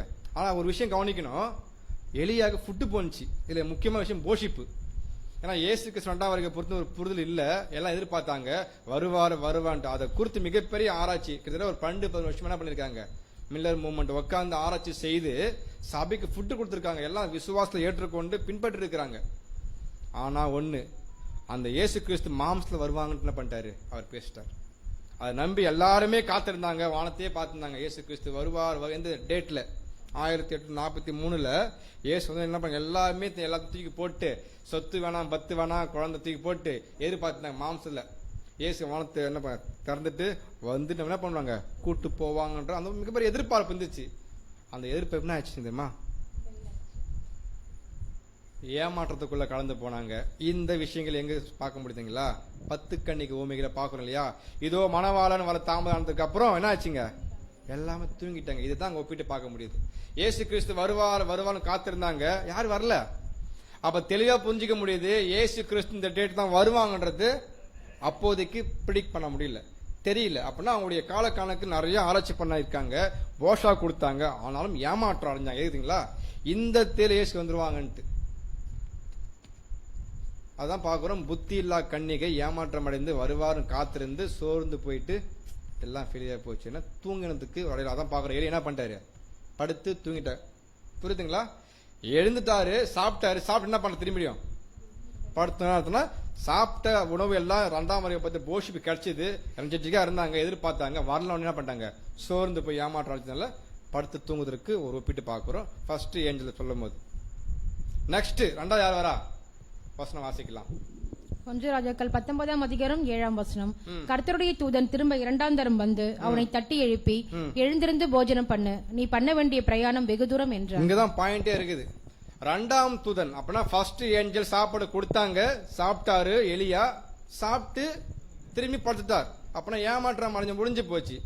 தூங்குற எலியாவை திரும்பி எழுப்பணும் இல்லைங்களா? செகண்ட் யார் வராங்க, ஒரு தூதன் வராரு, வந்து தட்டி எழுப்பி, எலியாவே எழுந்துரு, நீ போக வேண்டிய தூரம் ரொம்ப அதிகமா இருக்குது, காலங்கள் கடந்து போகணும், 40 நாள் ஆகும் ஓரேப்பு போறது. இதெல்லாம் யார் பேசுறாங்க அப்படின்னு பாத்தீங்கன்னாக்கா, அதுக்கு முன்னாடி ஒரு கேள்வி, யார் இந்த 2ஆம் தூதன்? நம்ம சொல்றோம் 1874 இந்த எக்காலம் துணிக்கப்பட்டது. அப்ப 7ஆம் தூதனுடைய சத்தம். 2ஆம் தூதன் வேற யாருமே இல்ல, 7ஆம் தூதனுடைய எக்காலம் முதப்பட சவுண்ட் எளிய கேட்கப்படுகிறது. என்னாச்சுங்களா, இயேசுக்கு ராஜ்யம் ஸ்தாபிக்கப்பட்டுடுச்சு, இதுக்கப்புறம் நீங்க என்ன பண்ண தேவையில்ல, உட்கார்ந்து தூங்க வேண்டியது இல்ல, எழுந்து என்ன பண்ணுங்க, புறப்பட்டு போங்க. நிறைய ஒர்க் உங்களுக்கு கொடுக்கப்பட்டிருக்கு, சாதாரண வேலை இல்ல. 40 நாள் அப்படின்னா 40 எப்படி கூட்டுவோம், 40 வருஷம். 1874 இருந்து 40 கூட்டினா எந்த வருஷம் முடியும்? 1874 இருந்து ஸ்டார்ட் ஆயிடுச்சு. தூரம் வந்து தட்டி எழுப்புறாரு, நீ கடந்து போற தூரம் 40 நாள், 40 வருஷம் பார்க்கணும் ப்ராபஸில. அப்ப 40 கூட்டினா எந்த வருஷம் வரணும்? இங்கிலீஷ் தமிழ்ல கலந்து வர்றதுனால 1914. இதுதான் ஞாபகம் வருதா? 1914 என்ன வருஷம்? World war. என்ன எதிர்பார்த்தீங்களா? சபை வகுப்பினர் 40 வருஷம் நடந்து போனார். எங்க போய் சேரணும் அவரு? ஓரேப் என்ற மலை. மலை எது அடையாளப்படுத்தும்? ராஜ்யம். இப்ப என்ன கன்ஃபார்ம் பண்ணிட்டாங்க அப்படின்னு பார்த்தோன்னா, 1824 சபையை தூக்கி தூங்கினாங்க இல்லையா, எழுப்பாச்சு, ஃபுட்டு கொடுத்தாச்சு. இப்ப 40 வருஷம் பலமான ஆகாரம், ஒரு நாள் 2 நாள் கிடையாது, 40 வருஷம் ஃபுட்டு போயிட்டே இருக்கு. அவங்க கணக்கு போட்டாங்க, 40 வருஷம் தான் எங்க பண்ணிக்கிறோம், ஓரேப்ல. ஓரேப்ப ராஜ்யம். அப்ப 40 வருஷம் முடிஞ்சு போச்சு. அப்ப 1914 முடிஞ்சிடும், சபை முடிஞ்சிடும் பண்ணிட்டாங்க, கன்ஃபார்ம் பண்ணிட்டாங்க. ஏன்னா ஓரேப் ராஜ்யம் பார்க்கல, அங்க போய் நிக்கிறாரு. அப்படியே என்ன பண்ண பண்ணுது, உலகம் முடிய போகுது போல இருக்குன்ட்டு கணக்கு போட்டாங்க. 7ஆம் தூதன் முதல்ல கொண்டு கணக்கு போட்டாங்க, நாங்களும் அனுமானிக்கிறோம்ட்டு. ஆனா அதுக்கப்புறம் ஒத்துக்கிட்டாங்க, இதோட இந்த வேலை முடியல, நாங்க கணக்கு போட்டது தப்பு ஒத்துக்கிட்டு அதை மாட்டு என்ன பண்ணாங்க, நாங்க எதிர்பார்த்தோம். எப்படி எதிர்பார்த்தாங்கன்னா எக்ஸாக்டா பொருது பாருங்க. 1874 இருந்து 40 கூட்டினா 1900 வருதா? அப்ப 40 வருஷம் கணக்கு வந்து போச்சு. எலி எங்க தான் போகணும்? இரவும் பகலும் நடந்து போகணும். 40 நாள் நடந்து போனாரு. எங்க நிக்கிறாருன்னா ஓரேபில் நிக்கிறாங்க. கரெக்டா மேட்ச் பண்ணி பார்த்திருக்காங்க. ஆனா அதுக்கப்புறம் சத்தம் கேட்டுச்சு பாத்தீங்களா, அதான் மிகப்பெரிய பாயிண்ட். அங்கிருந்து தான் புரிஞ்சுனாங்க, ஓஹோ அப்படின்னா ஆகல. 1914 சபை முடிவு அப்படின்னு எதிர்பார்த்தாங்க. அது மிகப்பெரிய தோல்வியை சந்தித்தது. அது எப்படி கண்டுபிடிப்போம் பாத்தீங்கன்னா, இந்த வசனம் வாசித்தா கன்ஃபார்ம் பண்ணலாம். 1 ராஜாக்கள் 19ஆம் அதிகாரம் 8ஆம் வசனம். 1 ராஜாக்கள் 19ஆம் அதிகாரம் 8ஆம் வசனம். அப்பொழுது அவன் எழுந்திருந்து புசித்து குடித்து அந்த போஜனத்தின் பலத்தினால் 40 நாள் இரவு பகல் ஓரேப் என்னும் தேவனுடைய பர்வதம் மட்டும் நடந்து போனான். ஓரேப் என்னும் தேவனுடைய பர்வதம் அப்படின்னா தேவனுடைய ராஜ்யம் அடையாளப்படுத்தும். அந்த ஓரேப் என்ற மலை அங்க நடந்து போயிட்டாரு. அப்ப அந்த ஓரேப் என்ற வார்த்தை நம்ம கண்டுபிடிச்சிட்டோம்னா, ஏன் சபை அந்த நேரத்துல, அதாவது 1914 முடிவடையிலன்றதை கன்ஃபார்ம் பண்ண முடியும். ஓரேப் என்ற வார்த்தை என்ன அர்த்தங்களா? ஓரேப் என்ற வார்த்தைக்கு வீணான அல்லது பாழடைந்த அர்த்தம். சபை முடிவடைந்து எதிர்பார்த்தோம் இல்லையா, அந்த விஷயம் ஆயிடுச்சு, வீண் பாழடைஞ்சு போயிடுச்சு. அப்படின்னா தெளிவு சொல்லப்பட்டிருக்கு. எல்லாத்துக்கும் வார்த்தை இருக்கு பாருங்க. அப்ப தேவனுக்கு மட்டும் தான் தெரியும் சபை என்னைக்கு எப்போ முடிவடைந்து. யாருக்கு மட்டும் தெரியும்? தேவனுக்கு மட்டும் தெரியும். நம்ம அனுமானிச்சோம், அது ஒரு காலப்பகுதி இந்த வசனம் வச்சு எதிர்பார்த்திருக்காங்க சகோதரர்கள். பட் நடக்கல. ஏன் பார்த்தா ஓரே பண்ற வார்த்தைக்கு பாக்குறோம், பாழடைஞ்சிச்சு. நம்ம பிளான் என்னங்க சக்சஸ் இல்ல, தோல்வியை சந்திச்சு கன்ஃபார்ம் பண்றோம் பாக்குறோம். இப்ப அதுக்கப்புறம் தேவன் என்ன பண்றாங்க, சத்தம் வருது. இப்பதான் முக்கியமான பாயிண்ட்டுக்குள்ள போகும். நம்ம இலி எங்க போயிட்டாங்க? 40 நாள் கடந்து போயிடுச்சு. அப்படின்னா 40 வருஷம் பார்க்கும்போது 7ஆம் கொடுக்கப்பட்ட மிகப்பெரிய சத்தியங்கள் யார் உணவு கொண்டது, யார் சாப்பிட்டாங்க பார்த்தீங்கன்னா, சபை பிள்ளைகள் சாப்பிட்டு திருப்தி மிகப்பெரிய ஒரு வெளிச்சத்துக்குள்ள கடந்து வந்தாங்க. வந்து அவங்க எதிர்பார்த்தாங்க முடிவு அடையன்ட்டு, ஆனால் நடக்கல. அங்க சத்தம் கேட்கப்படுது. வசனம் வாசிப்போம். 1 ராஜாக்கள் 19ஆம் அதிகாரம் 9ஆம் வசனம். அங்கே அவன் ஒரு கெபிக்குள் போய் தங்கினான். இதோ கர்த்தருடைய வார்த்தை அவனுக்கு உண்டாகி, அவர் எலியாவே, இங்கே உனக்கு என்ன காரியம் என்றார். பாருங்க, கொஸ்டின் வருது பாருங்க. பர்வதம் போயிட்டார் இல்லையா, ஒரே நிக்கிட்டார். நின்று என்ன பண்ணும், ராஜ்யம் முடிஞ்சிடும் எதிர்பார்த்தாங்க, சபையை முடிஞ்சிருன்ட்டு. நிறைவு அடையில தேவன் பேச ஆரம்பிச்சிட்டாங்க. எலியாவே, இங்கே உனக்கு என்ன காரியம் அப்படின்னு அர்த்தம். ஏங்க நிக்கிற? அடுத்து தான் இருக்கு, ஒர்க் இருக்கு. அதான் வெளிப்படுத்துறாங்க. அப்படின்னா 1999 முடிய போறது இல்ல. அதுக்கப்புறம் நீ கடந்து பல காலம் கடந்து போக வேண்டியது இருக்குது. பல சம்பவங்களை பார்க்கணும். அப்ப நான் எதிர்பார்க்கக்கூடிய இந்த மாபெரும் ராஜ்யம் முடிஞ்சு எதிர்பார்த்து இல்லையா, அது நடக்கிறதுக்கு முன்னதாக பல சம்பவங்கள் இந்த சமுதாயத்துல இந்த பூமியில காணப்படணும். இங்க நிக்கிறதுக்கு வேலை இல்லை. அப்படின்னா ஒரு 3-4 சம்பவங்கள் கடந்து போச்சு. ஞாபகம் இருக்கா? எலியா அங்க நிக்கும் பொழுது தேவன் பேசுறாங்க. ஒரு 4 சம்பவங்கள், 3 சம்பவங்கள் அடுத்து தான் 4வது சம்பவத்துல என்ன வரப்போகுது, ராஜ்யமே ஸ்தாபிக்கப்பட போகுது. டேட் யாருக்கும் தெரியாது, சத்தியம் சொல்லப்பட்டிருக்கு இதுதான்ட்டு. அப்புறம் அந்த 4 ஸ்டேஜை கண்டுபிடிக்கணும். ஃபர்ஸ்ட் என்ன பார்த்தீங்கன்னாக்கா 1874 இருந்து 1910 வரைக்கும் என்ன எதிர்பார்த்தாங்க, ராஜ்யம் ஸ்தாபிக்கப்பட்டுரும், சபை மகிமையாடவும் எதிர்பார்த்தாங்க. அந்த ஓரை பண்ற வாதத்தை கண்டுபிடிச்சோம், இல்ல என்று கன்ஃபார்ம் ஆயிடுச்சு. அப்படின்னா எப்ப நடக்கும் அப்படின்னு பார்க்கும்போது தேவன் சொல்றாங்க, என்ன பண்றாங்க, வாட் ஆர் டூயிங் ஹியர் எலியா, அப்படின்னா உனக்கு ஒர்க் இருக்கு, இங்க என்ன பண்ண நிக்க தேவையில்ல. அப்ப அடுத்து என்ன பண்ணணும், ஒரு மூவ்மெண்ட் இருக்கு. என்ன பாத்தீங்கன்னாக்கா வசனம் வாசிக்கலாம். 1 ராஜாக்கள் 19ஆம் அதிகாரம் 11-12. 1 ராஜாக்கள் 19ஆம் அதிகாரம் 11ஆம் வசனங்கள் முதல். அப்பொழுது அவர், நீ வெளியே வந்து கர்த்தருக்கு முன்பாக பர்வதத்தில் நில் என்றார். அப்பொழுது இதோ கர்த்தர் கடந்து போனார். பாருங்க, ஃபர்ஸ்ட் நீ என்ன பண்ற, என்ன பண்ண, மேல மேல நில்லு. நிக்கும் போது கடத்த கடந்து போனார் அப்படின்னு அர்த்தம். படிக்கலாம். கர்த்தருக்கு முன்பாக பர்வதங்களை பிளக்கிறதும் கண்மலைகளை உடைக்கிறதுமான பலத்த பெருங்காற்று உண்டாயிற்று. ஃபர்ஸ்ட் பெருங்காற்று உண்டாகுது. அந்த பெருங்காற்றில் யார் இல்ல, கர்த்தர் இருக்கவில்லை.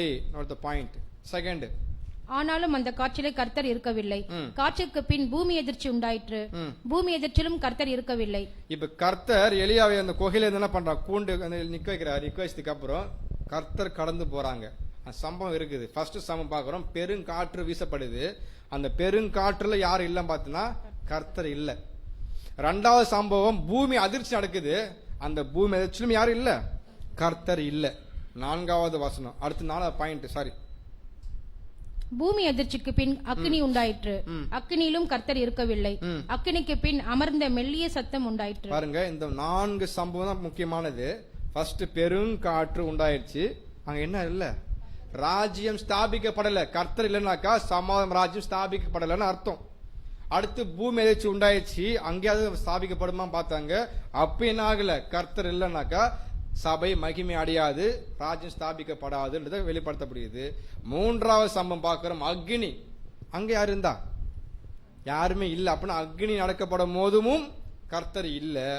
அடுத்து பார்க்கிறோம், அதற்கு பின்பு அமர்ந்த மெல்லிய சத்தம், பீசபிள் கிங்டம். அழகாக தேவராஜன் எப்படி ஸ்தாபிக்கப்பட போகிறத இந்த வசனம் அழகா அப்படியே எலியா வாழ்க்கையில் அப்படி படிப்படியாக இருந்தது. அப்ப நம்ம கன்ஃபார்ம் பண்றோம், எலியாவுடைய வாழ்க்கை அங்கேயே முடிந்து போகல. இந்த மெல்லிய சத்தம் வரணும்னா 3 காலப்பகுதியாக நடக்கக்கூடிய இந்த பூமி நடக்கக்கூடிய மிகப்பெரிய சம்பவங்களை எலியா வகுப்பார் பார்க்கணும். பார்த்த மத்தியில தான் என்ன பண்ணுவாங்க, ஓட்டத்தை நிறைவு செய்வாங்க. அது நிறைவு செஞ்சதுக்கு அப்புறம் எப்போ ராஜ்யம் ஸ்தாபிக்கப்படும், எப்போ எலியா மகிமை யாருக்கு மட்டும்தான் தெரியும், தேவனுக்கு மட்டும்தான் தெரியும். சரி, ஃபர்ஸ்ட் நம்ம கண்டுபிடிக்கலாம். பெருங்காற்று. இந்த உலகத்திலே இதுவரைக்கும் சம்பவித்தராத மிகப்பெரிய ஒரு பெருங்காற்று வீசப்பட்டது. பிக்சர் நான் போட்டேன் தானே? Thank you sister. ஓகே, உலகத்தில் நடந்த முதல் உலக போர், 2வது உலக போர். இந்த 2 உலக போரை இது வரைக்கும் இந்த பூமி பார்த்ததே கிடையாது. அப்பேற்பட்ட மக்களுடைய சீரழிவுகள், எத்தனை லட்சக்கணக்கான மக்கள் இறந்து போனாங்க. பெரும் காற்று இந்த பூமியில ஃபர்ஸ்ட் வீசப்படுது. அங்க யார் இருக்கிறா? எலியா இருக்கிறாங்க. ஆனா அங்க என்ன ஆள, தேவன் எதிர்பார்க்கக்கூடிய எலியா எதிர்பார்க்கக்கூடிய ராஜ்யம் ஸ்தாபிக்கப்படுறதில்லை, மகிமையாக்கப்படாது. அப்படின்னா இந்த 2 விதமான மிகப்பெரிய ஒரு அழிவுகள் இந்த சம்பவத்துல நடந்திருக்கும் உலகத்துல. நமக்கு தெரியும் எவ்வளவு மில்லியன் மக்கள் இறந்து போனாங்க. இது மக்களுக்கு எவ்வளவு பேர் ஆபத்து பாருங்க. அப்ப இந்த பெருங்காற்றுக்குள்ள நம்ம எதிர்பார்க்கக்கூடிய ராஜ்யம் ஸ்தாபிக்கப்படுறதை யாரு புரிஞ்சுக்கிட்டாங்க? எலியா வகுப்பு புரிஞ்சுட்டாங்கன்னு பார்க்க முடியுது. அது மட்டும் கிடையாது, முதல் உலக போர் எத்தனை சந்திச்சிங்களா? 4 வருஷம்.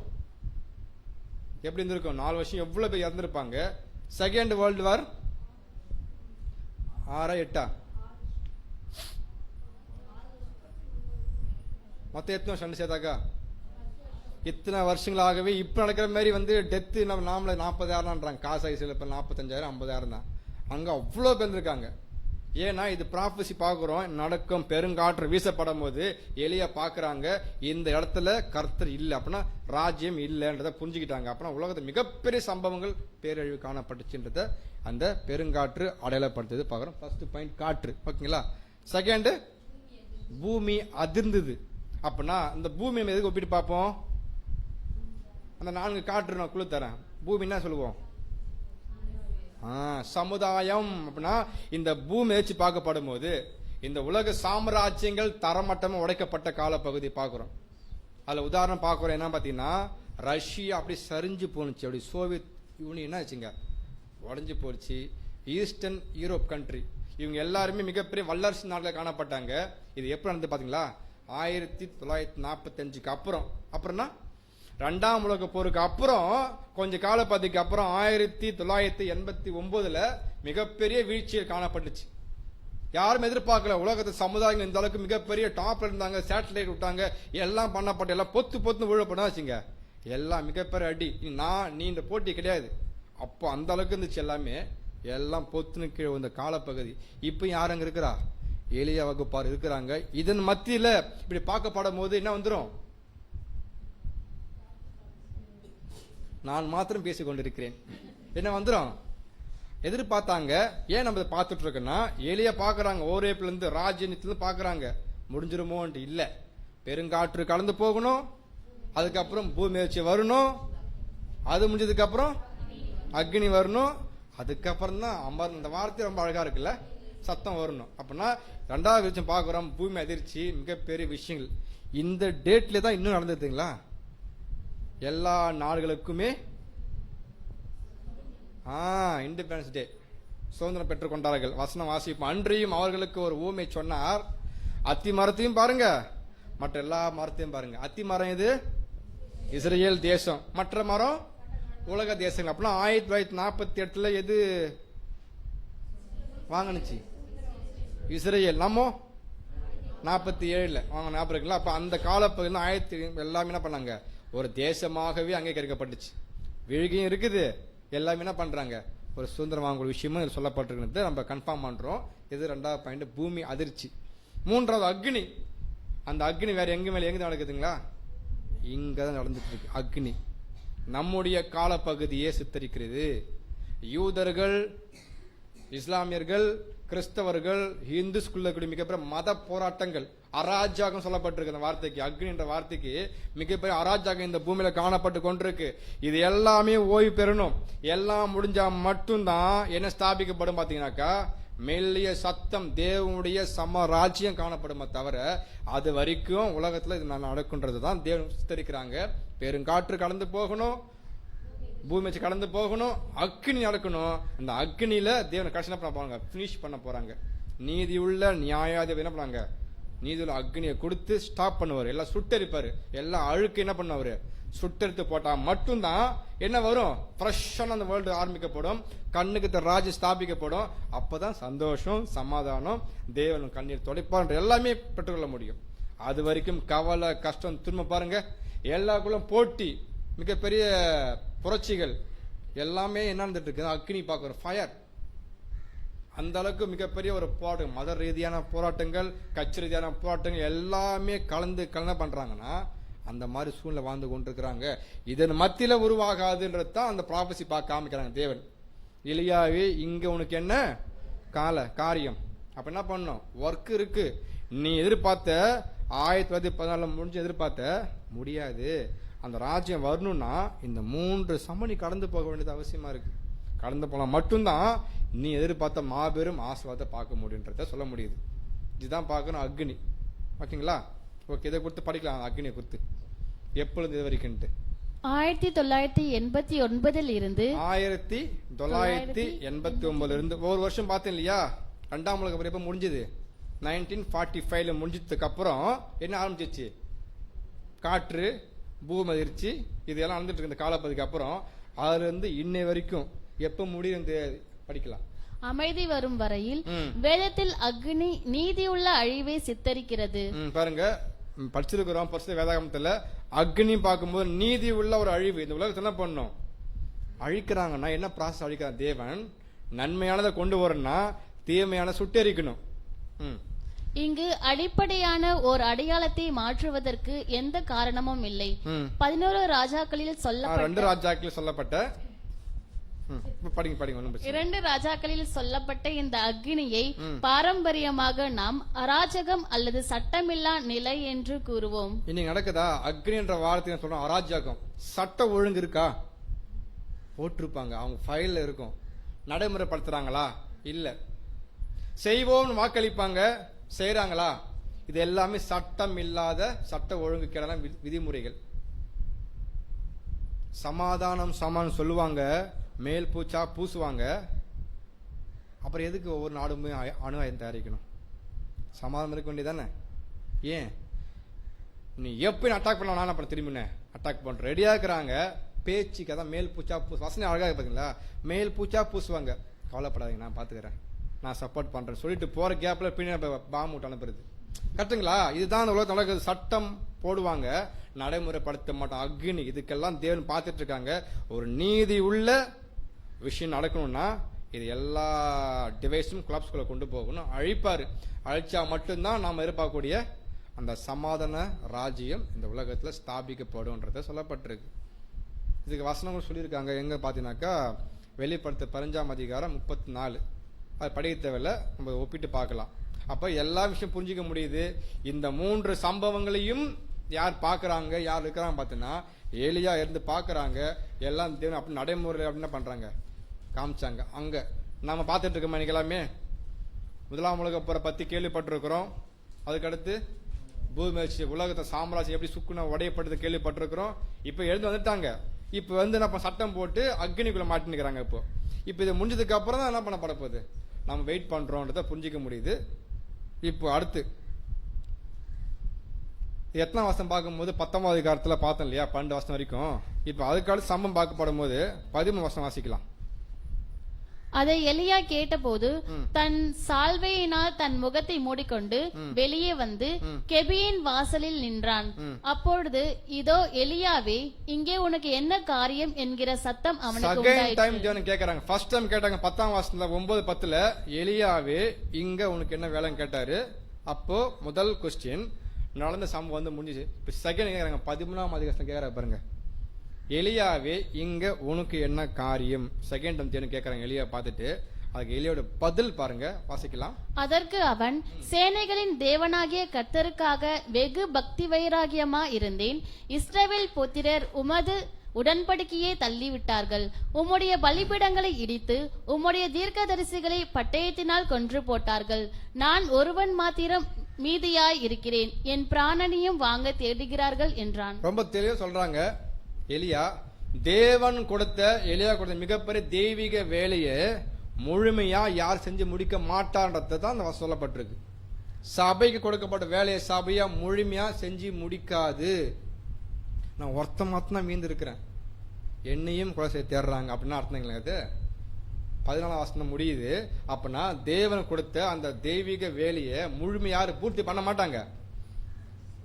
சபைக்குரிய வாழ்க்கை வாழ்ந்து முடிச்சிருவாங்க. கொடுத்த ஒர்க் இருக்கு இல்லையா, பூமியை ஸ்தாபிக்கிற ஒர்க் இல்லையா, அந்த ஒர்க்கை பெண்டிங் வச்சிருப்பாங்க. அப்படி பெண்டிங் வச்சா யாரோ ஒருத்த முடிக்கணும். அதை பத்தி பேசிட்டு இருக்கு. அந்த வசனம் பார்க்கும்போது ஈஸியா புரிஞ்சுக்கலாம். அப்ப எலியா கொடுக்கப்பட்ட தெய்வீக வேலை அவங்க பண்ணிட்டு இருப்பாங்க, மீதி வச்சுட்டு போவாங்க. யாருக்கு அது போகுதுன்னு பார்க்கும்போது அடுத்த வசனம் சொல்லப்பட்டிருக்கும். தேவன் சொல்லுவாங்க எலியா பார்த்து, நீ என்ன பண்ண போயிட்டு உன் ஸ்தானத்துல ஒருத்த ஏற்படுத்து. அங்கதான் பாயிண்ட் கலந்து போகுது. படிக்கலாம். 1 ராஜாக்கள் 19ஆம் அதிகாரம் 16ஆம் வசனம்.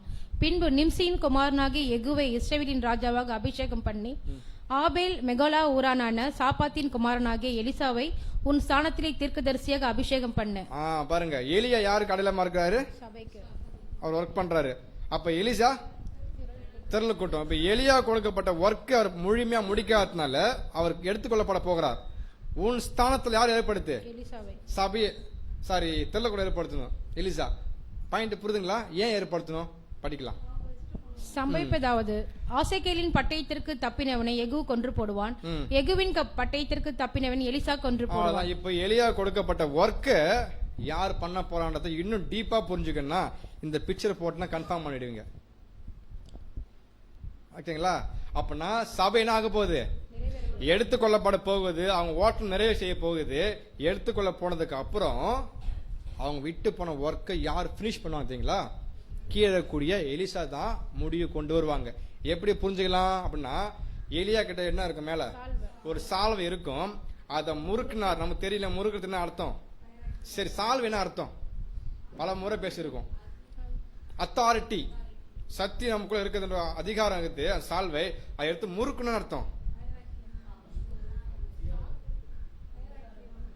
சத்தியத்தை முறுக்கி எங்க அடிக்கணும்? தண்ணி யார்?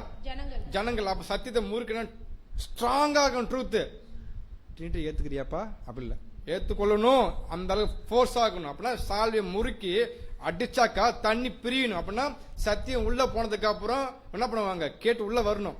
வந்தவன் நாமும் அப்ப நல்லா அடிச்சிருக்காங்க நம்ம சகோதரர். கரெக்டா? நல்லா அடிச்சதுனால தான் 50 பேர் உட்காந்துருக்கோம். சும்மா அப்படியே உதவி அடிச்சுனாக்கா தண்ணிக்குள்ள மாட்டிக்கும். அது கரெக்டுங்களா? அப்படின்னா ஸ்ட்ராங் அடிக்கும் போது தான் அடிச்சு வெளில வரும். சத்தியங்களை பிரிக்கப்பட்டாச்சியா? இப்ப அந்த வேலை யார் பண்றா? எடுத்து முடிச்சதுக்கு அப்புறம் அக்னி ரதம் வந்து எலியா பிரிச்சு மேல கொண்டு போகுது. சுழல் காற்று பார்க்க போறோம். சுழல் காற்றுக்கு மேல யார் போயிட்டு இருக்கா? எலியா போயிட்டு இருக்காரு. கீழே யார் இருக்கிறாங்க? எலிசா. இப்போ அந்த சால்வன்ற அதிகாரம், சத்தியம் என்ற அத்தாரிட்டி யாருக்கிட்ட பறந்து வருது? எலிசா கிட்ட வருது. அப்ப அவர் என்ன பண்ற? வாங்கி மறுபடியும் அவரு ஜபம் பண்ணிட்டு நம்ம திரும்பி மீண்டும் படிக்கலையா? அடி என்ன அர்த்தம்? அவர் விட்டு போன வேலை யார் தான் பார்த்து ஆகணும்? எலிசா மீதி அடிச்சுன்னா திரும்பி கடந்து வருவாங்க. வந்துட்டு அவருக்கு சில ப்ராசஸ் இருக்குதுன்றத புரிஞ்சிக்க முடியுது. ஏன் நம்ம பாக்குறோம்னா, அங்க சொல்லப்பட்ட வசனத்தினுடைய முக்கியத்துவம் எப்படி தேவன் கொஞ்சம் கொஞ்சமா கொண்டு போறன்னு புரிஞ்சிக்க முடியுது. வசனம் வாசிக்கலாமா? அதுக்கு 1 ராஜாக்கள் 19ஆம் அதிகாரம் 19ஆம் வசனம். அப்படியே அவன் அவிடம் விட்டு புறப்பட்டு போய் 12 ஏர் பூட்டி உழுத சாப்பாத்தின் குமாரனாகிய எலிசாவை கண்டான். அவன் 12,000 ஏரை ஓட்டிக் கொண்டிருந்தான். எலியா அவன் இருக்கும் இடம் மட்டும் போய் அவன் மேல் தன் சால்வையை போட்டான். பாருங்க, ஃபர்ஸ்ட் என்ன பண்ணிட்டாங்க? சால்வை போட்டாரு. இது நீதான் பண்ண போறேன்ட்டு. அது எப்ப நிறைவேறுது பாத்தீங்கன்னா, எடுத்துக்கொள்ளப்படும் போது அந்த சால்வை என்ன பண்றாங்க? கேள்வி கேட்பாரு, உனக்கு என்ன வேணும்ட்டு. அவன் என்ன கேட்பாரு? உங்களுக்குள்ள இருக்கிற ஆவி 2 மாடுங்க வேணும். ஏன் 2 மாடுங்க? தெரியல கொடுத்துல அதனால பவரை பண்ண முடியாது. சபை வகுப்பார் ஜீல் வேற. அப்படியே ஜெராக்ஸ் கிரைஸ்ட் அவங்க. எலியா வகுப்பார். எலிசா என்ன பண்ணுவாங்க? கொஞ்சம் கஷ்டம் இல்லையா? அப்ப 2 மாடும் கொடுத்தா தான் என்ன ஆகும்?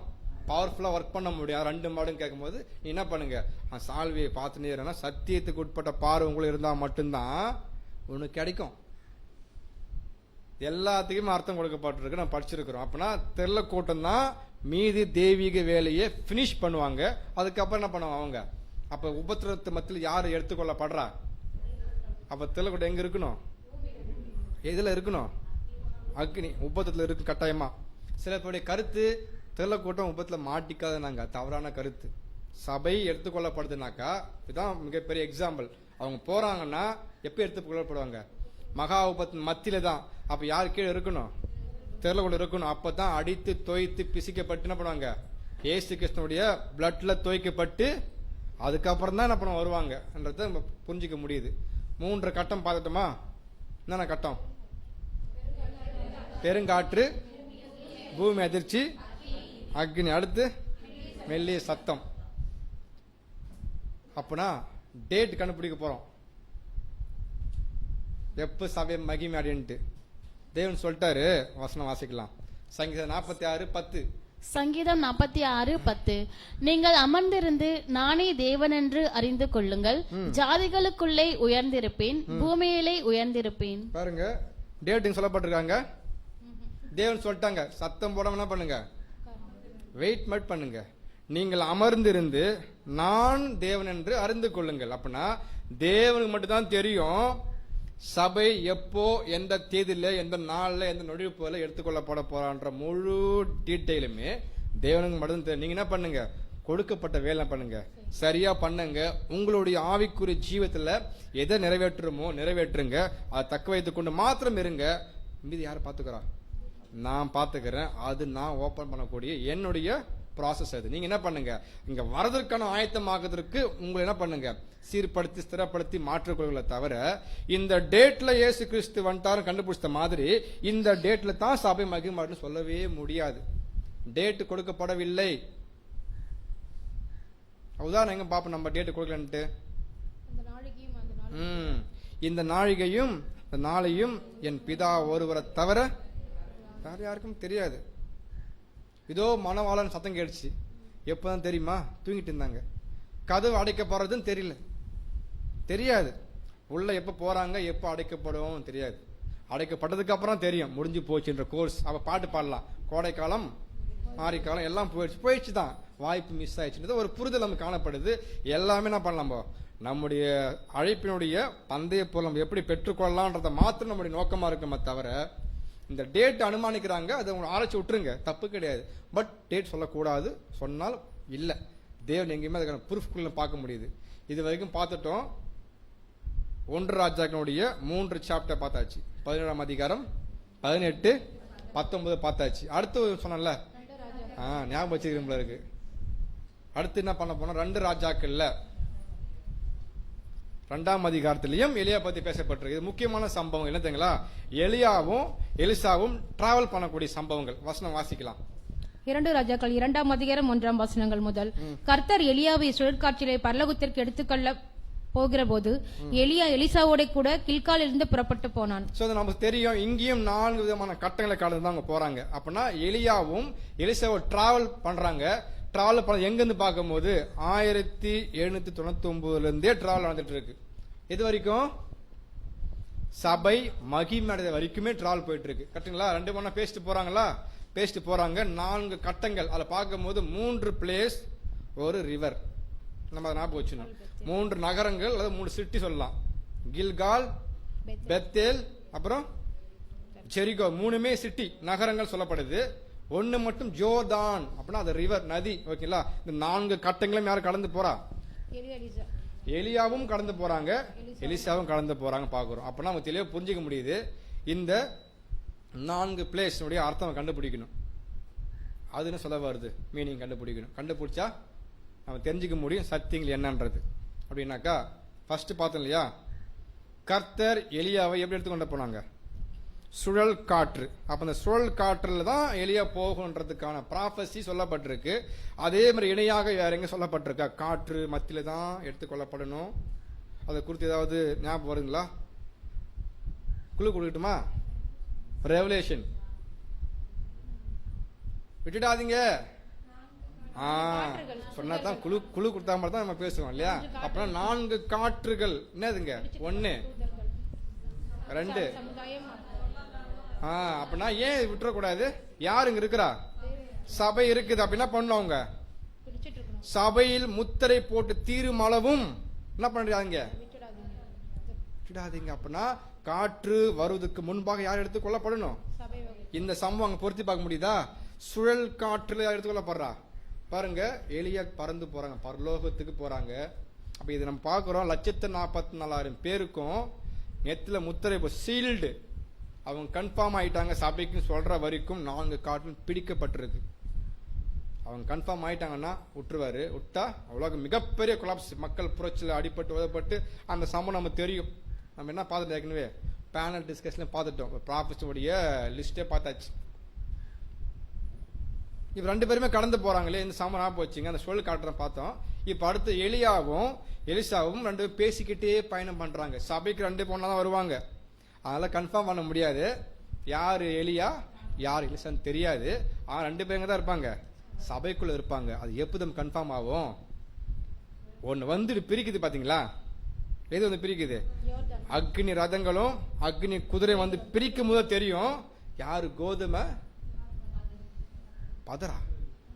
அவங்களும் கோதுமை அழைக்கப்பட்டாங்க தான், மிஸ் பண்ணிட்டாங்க. அதற்கு ஒரு ஒரு பிடிப்பு இல்லை, குறையப்பட்டாங்க. அந்த 3 விஷயம் பார்ப்போம். உலக கவலைகள், ஐஸ்வர்யத்தின் மயக்கம் நிறைய இருக்கட்டும்.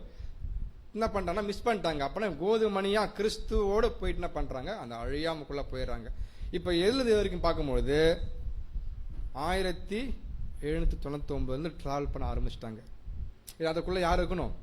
சபை வகுப்பார் இருப்பாங்க, திரள கூட்டம் இருப்பாங்க. அப்படியே கலந்து போயிட்டே இருக்கிறாங்கன்னு பாக்குறோம். இப்ப ஃபர்ஸ்ட் பயணம் கண்டுபிடிக்க போறாங்க, கில்கால்ல போறாங்க. எலியா சொல்றாரு எலிசா பார்த்து, நான் என்ன பண்ண போறேன்? தேவன் என்ன கில்காலுக்கு கொண்டு போறாரு, நீங்க வெயிட் பண்றாரு. அவன் என்ன பண்ணாரு? வாய்ப்பே இல்லை, நீ எங்க போலாம் பண்ணுவேன், கூடியே வரும். அப்ப 2 பேரும் ஒன்னா இருப்பாங்கிறதுக்கு ஒரு அடையாளம் இது. அப்ப நம்ம படிக்கணும். கில்கா என்ற வார்த்தை என்ன அர்த்தம் அப்படின்னு பாத்தீங்கன்னாக்கா உருண்டோடுதல் என்ற அர்த்தம். அப்படின்னா 1799 போப் ஆதிக்கத்தினுடைய இரும்பு பிடினாச்சுங்க, தகர்க்கப்பட்டு உருண்டு ஓடி போயிடுச்சு. முடிக்கு வந்துச்சா இல்லையா? அதாவது தானிய படிப்பு இல்லையா? 1260 வருஷம் ஆச்சுங்க கம்ப்ளீட் ஆனதை வெளிப்படுத்துது. கில்கால் கடந்து போறாங்கன்றது பிளேஸுக்கு பாக்குறோம். உருண்டு ஓடுதல் அப்படின்னாக்கா என்ன ஆச்சு?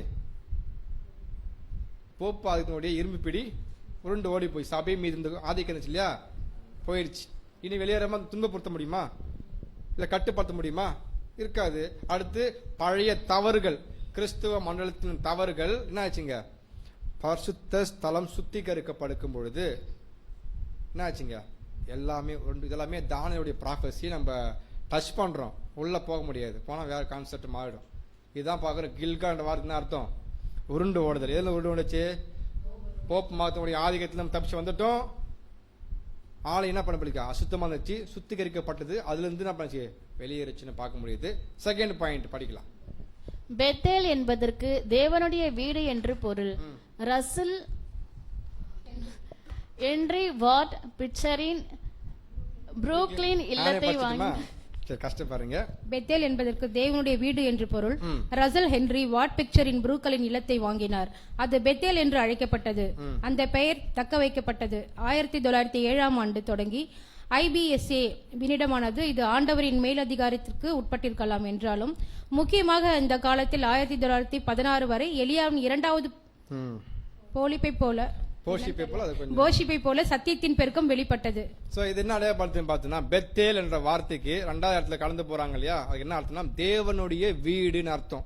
அப்படின்னா இது எப்படி புரிஞ்சுக்கிறாங்க பார்த்தோம்னா, 40 வருஷங்கள் 1874 இருந்து 7ஆம் தூதன் மூலம் கொடுக்கப்பட்ட சத்தியங்கள் ஸ்தாபிக்கப்பட்டு எந்த அளவுக்கு சபைக்கு வெளிச்சத்துக்குள்ள கொண்டு போனுச்சோ அதான் பார்க்கணும் தேவனுடைய வீடு. அப்படின்னா இது சொல்லப்பட்டு என்ன பார்த்தீங்கன்னாக்கா, IBSA international Bible students association ஆரம்பிக்கப்பட்டு 40 வருஷம் 7ஆம் ரசல் மரிக்கிற வரைக்கும் 1916 வரைக்குமே சத்தியங்கள் அந்த அளவுக்கு ஸ்தாபிக்கப்பட்டிருக்கின்றத இந்த பெத்தேல் அடையாளப்படுத்துற விஷயம் பார்க்க முடியுது. இது எல்லாருடைய ஒருங்கிணைத்த கருத்துக்கள் இருந்து புரிஞ்சிக்க முடியுது. 3ஆவது விஷயம் பார்க்கிறோம். எங்க போறாங்கன்னா, எரிகோ அப்படின்ற வார்த்தைக்கு நறுமணம் என்று அர்த்தம். நம்ம அப்படியே பேசிடலாம். நறுமணம்னா சுகந்த வாசனை தேவனுடைய பார்வைக்கு எப்படி இருக்கணும்? அவங்க நறுமணம் வீசக்குள்ள காணப்படணும். அப்படின்னா 1914 இருந்து கதவு எப்போ அடைக்கப்பட போகுதோ, சபை எப்போ முடிய போகுதோ அது வரையும் உள்ள சபையினுடைய குணாதிசயங்களுக்கான ஒரு பீரியட் டைம். யார் கடந்து போறாங்க? 2 பேரும் கடந்து போறாங்க. அவங்களுக்கான டெஸ்ட். என்ன டெஸ்ட்டுங்க? தேவன் எதிர்பார்க்கக்கூடிய அந்த சுகந்த வாசனை ஜீவ பலியை செலுத்தி அதை நிறைவேற்றி முடித்து அவங்க நிற்கணும். தேவன் பார்க்கணும், என் நேசகுமாரன், நான் உங்க மேல பிரியமா இருக்கின்ற வார்த்தை பதிவு பண்ணணும், அது கேட்ட மகனா மாறணுன்றத யார் புரிஞ்சுக்கணும்? நமக்கான படிப்பினை பார்க்கிறோம். எரிகோ என்ற வார்த்தைக்கு நறுமணம், ஸ்மெல்லு, நல்ல ஸ்மெல்லா இருக்கணும். அதான் தேவன் என்ன பண்ணுவாங்க, எடுத்துப்பாங்கன்னு பார்க்க முடியுது. அதான் என்ன புரிஞ்சு, அந்த புத்தி உள்ள கன்னிகை, புத்தி இல்லா கன்னிகை ரெண்டுமே டிஃபரெண்ட் நமக்கு தெரியும். இது எல்லாமே என்ன பண்றோம்னா புரிஞ்சிக்க முடியுது. யார் எப்படிப்பட்டவங்க, எப்படி இருந்தா சபையா போக முடியும், தேவன் எதிர்பார்க்கறத புரிஞ்சிக்க முடியுது. அடுத்து இன்னொரு விஷயம் எல்லாம் 3ஆவது பேரா படிக்கும் போது, பரிசுத்தவான்கள் நிச்சயமற்ற காலங்களில் அப்படின்னா அர்த்தம் தனிப்பட்ட விசுவாசத்தை வளர்த்து கொண்டு ஆண்டவருக்கு இனிமையான நறுமணமாக வேண்டும். நிச்சயமற்ற காலப்பகுதி, சாதகமே இல்ல, சாத்தானுடைய இன்ஃபுளுன்ஸ் ஆதிக்கம் அதிகமாக காணப்படுற அந்த மத்தியில சாத்தானைய ஜெயித்து ஜெயம் கொண்டவங்களுக்கு தான் அந்த வெண் வஸ்திரம் தரிக்கப்பட போகுது, சீதக்கடை கொடுக்கப்பட போகுது. நம்ம ஒரு வசனம் அடிக்கடி பேசுவோம் இல்லையா?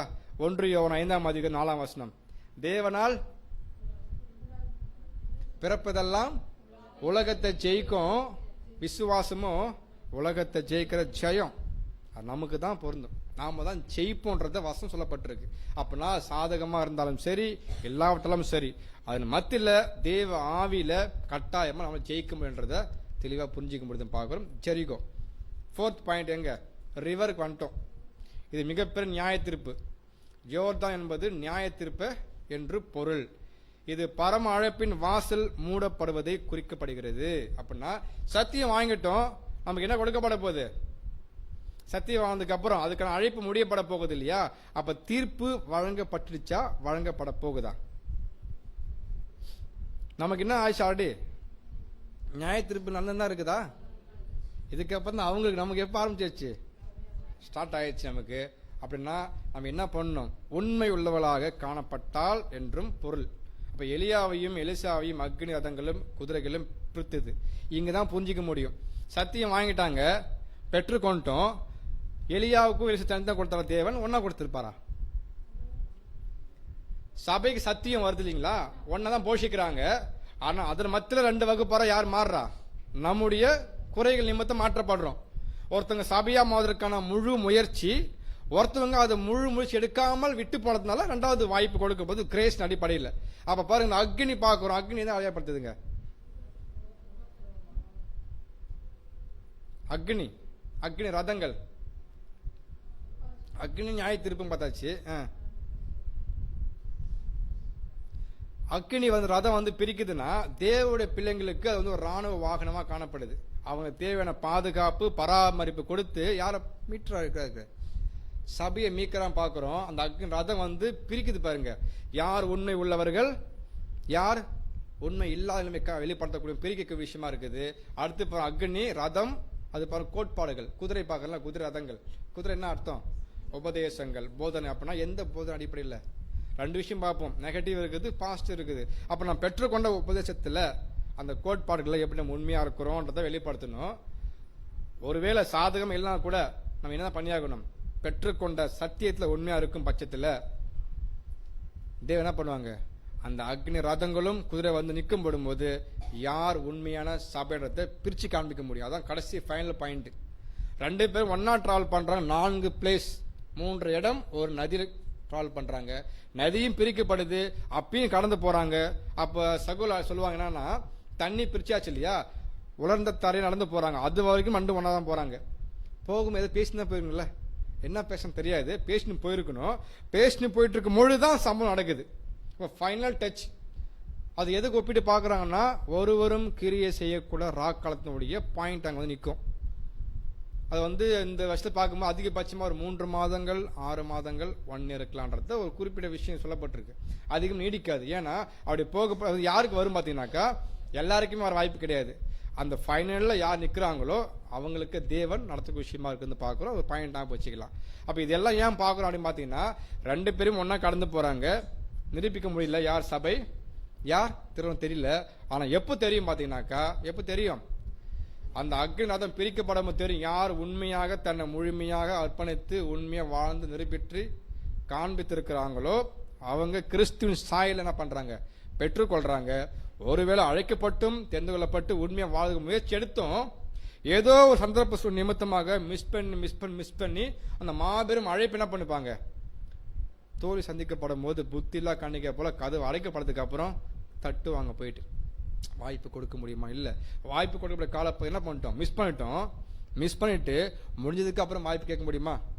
அப்புறம் எத்தனை காலப்பகுதி கொடுக்கப்பட்டிருக்கு. அப்புறம் முக்கியமான பாடம் பார்த்தோன்னா எலியா ஒரு கண்ணோட்டம் பார்த்தோமா.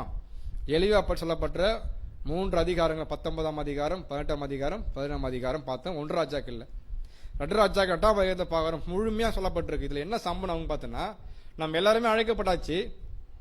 அழைக்கப்பட்ட நாமோ எங்க இருக்கிறோம், அக்னி காலத்தில் இருக்கிறோம். அடுத்து என்ன ஓப்பன் பண்ண போகுது, மெல்லிய சத்தம். அதுக்கு நம்ம இருக்கணுமா போயிடணுமா? சமாராஜ்யம் ஸ்தாபிக்கப்படணும்னா யாரும் இருக்க கூடாது.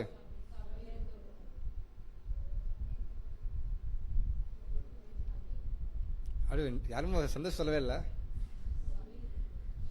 சபை மகிமாயிச்சுன்னா என்ன ஸ்தாபிக்கப்படும்? அதுக்கு என்ன சொல்லுவோம் பேர்? வேற நம்ம மேசியாவுடைய வெளி. ஏன் கேட்கறேன்னா, ராஜ்யத்துல 3 ஸ்டேஜ் இருக்கு. ஒன்னு பரோஷியா, எபிஃபனியா, அப்போகலிப்சிஸ். பரோஷியா என்பது நாம் பார்த்தோமா? தெரியாது. யார் எடுத்துக்கொள்ளப்பட்டாங்க? பரிசுத்தமா போயிட்டாங்க. இப்போ நாம எந்த காலப்பையில் இருக்கோம்? டவுட்டா பேசுறீங்க. எபிஃபனியா காலப்பையில் இருக்கிறோம். நம்முடைய கோர்ஸ் முடிஞ்சிச்சுனாக்கா எது ஓப்பன் ஆகணும்? அப்பா வெளியே இருக்குமான ராஜ்யம், அதான் சமாதான ராஜ்யம். பூமிக்கெல்லாம் தெரியும். அப்பதான் ஆசனம் கொடுக்கப்பட முடியும். அப்ப அதுக்கு அழைக்கப்பட்டிருக்க நாமோ எளிய வகுப்பரா போனாதான் என்ன பண்ண முடியும்? இப்ப பேசணும் எல்லாவற்றையும் மனசை வச்சுக்கிட்டு நம்ம வாழ்ந்து முடிச்சா தேவன் எதிர்பார்க்கக்கூடிய அந்த ஆசிரியத்தை கடந்து போக முடியுத பார்க்க முடியுது. இதுதான் பாடத்தினுடைய காரியங்கள். தேவன் தாமே இந்த வார்த்தையெல்லாம் ஆசிரியத்து நம்மளை வழிநடத்துவாராக. ஆமென்.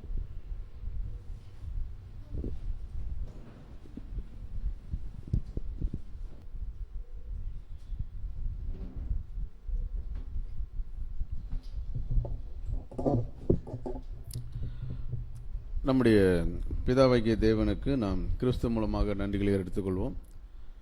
இந்த நாளிலும் ஒரு அருமையான ஒரு தீர்க்க தரிசன பாடத்தை கேட்பதற்கு தேவன் நமக்கு உதவி செய்திருக்கிறார். பாடத்தின் தலைப்பு கால கூறுகள். இப்போ அந்தந்த காலத்தில் என்னென்ன விஷயங்கள், அது வேதத்தில் சொல்லப்பட்ட காரியங்கள், அது வந்து எளியா காரியத்தோடு நம்ம என்ன பண்ணணும் சம்பந்தப்படுத்தி பார்த்தோம். இப்போ வந்து பார்க்கும்போது இது ஒரு இந்த ஒரு சப்ஜெக்டில் நம்ம என்ன தெரிஞ்சுக்கிறோம் அப்படின்னு பார்க்கும்போது, இப்போ எலிசாவுடைய லைஃப்பில் நடந்த விஷயங்கள், சம்பவங்கள், அதெல்லாம் எந்த அளவுக்கு என்ன ஆயிடுச்சு, நிறைவேறி இருக்குது. அது ஒரு நிழலாக நம்ம என்ன பண்ணுறோம் பார்க்கும்போது எந்த அளவுக்கு நிறைவேறி இருக்குது. இப்போ அவர் கடந்து போன அந்த ஒரு இடங்கள் இல்லைங்களா.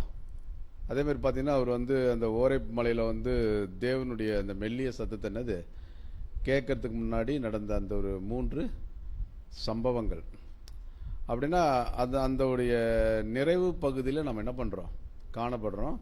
அப்போ இந்த சப்ஜெக்டின் வழியாக நம்ம என்ன ஒரு விஷயத்தை தெரிஞ்சுக்கிறோம் அப்படின்னு பார்க்கும்போது, சமாதானத்தினுடைய ராஜ்யம், வெளிப்படையான ராஜ்யம் ஸ்தாபிக்கப்படக்கூடிய, வெளிப்படையாக ஸ்தாபிக்கப்படக்கூடிய ஒரு காலப்பகுதியில் தான் நம்ம என்ன பண்ணுறோம் வாழ்ந்து கொண்டிருக்கிறோம்.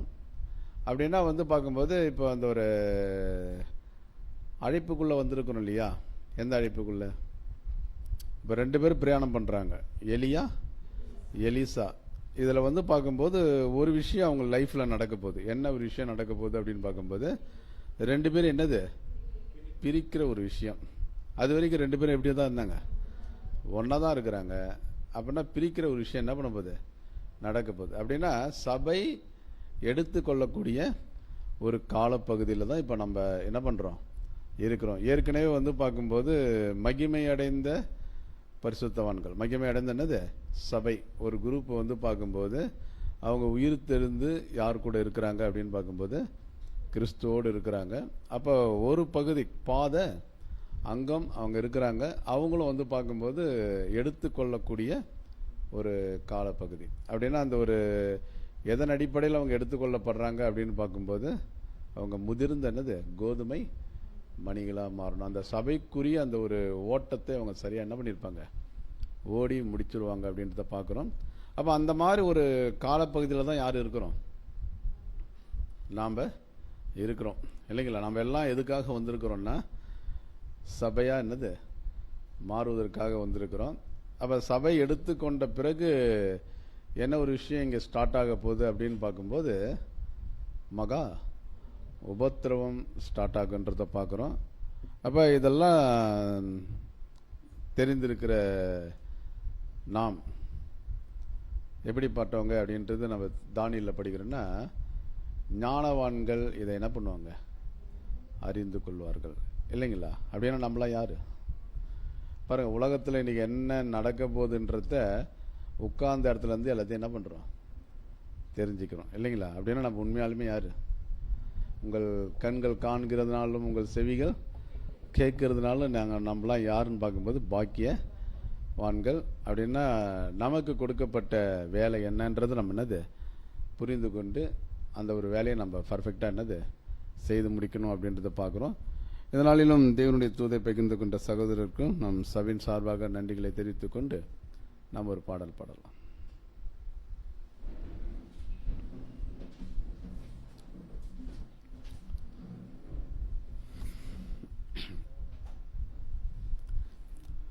என் உயிரான உயிரான உயிரான இயேசு, என் உயிரான உயிரான உயிரான இயேசு, என் உயிரான இயேசு, என் உயிரோடு கலந்தீர், என் உயிரே நான் உம்மை துதிப்பேன், என் உயிரே நான் உம்மை துதிப்பேன். உலகமெல்லாம் மறக்குதையா, உணர்வு எல்லாம் இனிக்குதையா, உலகமெல்லாம் மறக்குதையா, உணர்வு எல்லாம் இனிக்குதையா. உம் நாமம் துதிக்கையிலே ஏசையா, உம் அன்பை ருசிக்கையிலே, உம் நாமம் துதிக்கையிலே ஏசையா, உம் அன்பை ருசிக்கையிலே, என் உயிரான உயிரான உயிரான இயேசு, என் உயிரான உயிரான உயிரான இயேசு, என் உயிரான இயேசு, என் உயிரோடு கலந்தீர், என் உயிரே நான் உம்மை துதிப்பேன், என் உயிரே நான் உம்மை துதிப்பேன். உம் வசனம் எனக்கு உணவாகும், உடலுக்கெல்லாம் மருந்தாகும். உம் வசனம் எனக்கு உணவாகும், உடலுக்கெல்லாம் மருந்தாகும்.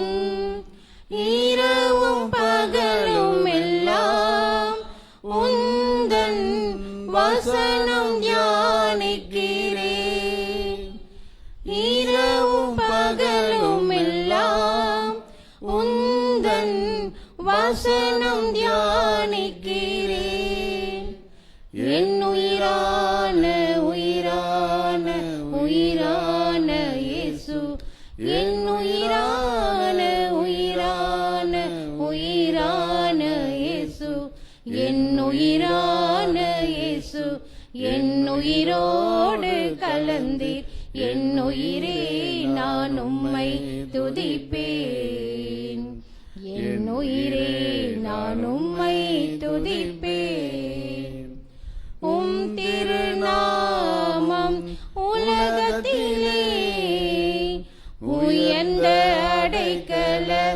அறந்தாமே. உம் திருநாமம் உலகத்திலே உயர்ந்த அடைக்கல அறந்தாமே. நீதிமானதற்குள்ளே ஓடி சுகமாயிருப்பானே. நீதிமானதற்குள்ளே ஓடி சுகமாயிருப்பானே. என் உயிரான உயிரான உயிரான இயேசு, என் உயிரான உயிரான உயிரான இயேசு, என் உயிரான இயேசு, என் உயிரோடு கலந்தீர். என் உயிரே நான் உம்மை துதிப்பேன். என் உயிரே நான் உம்மை துதிப்பேன். கூடிக்கு நிறைவாக நம்முடைய சகோதரர் ஃபெலிக்ஸ் அவர்கள் வந்து ஜெபம் செய்வார்.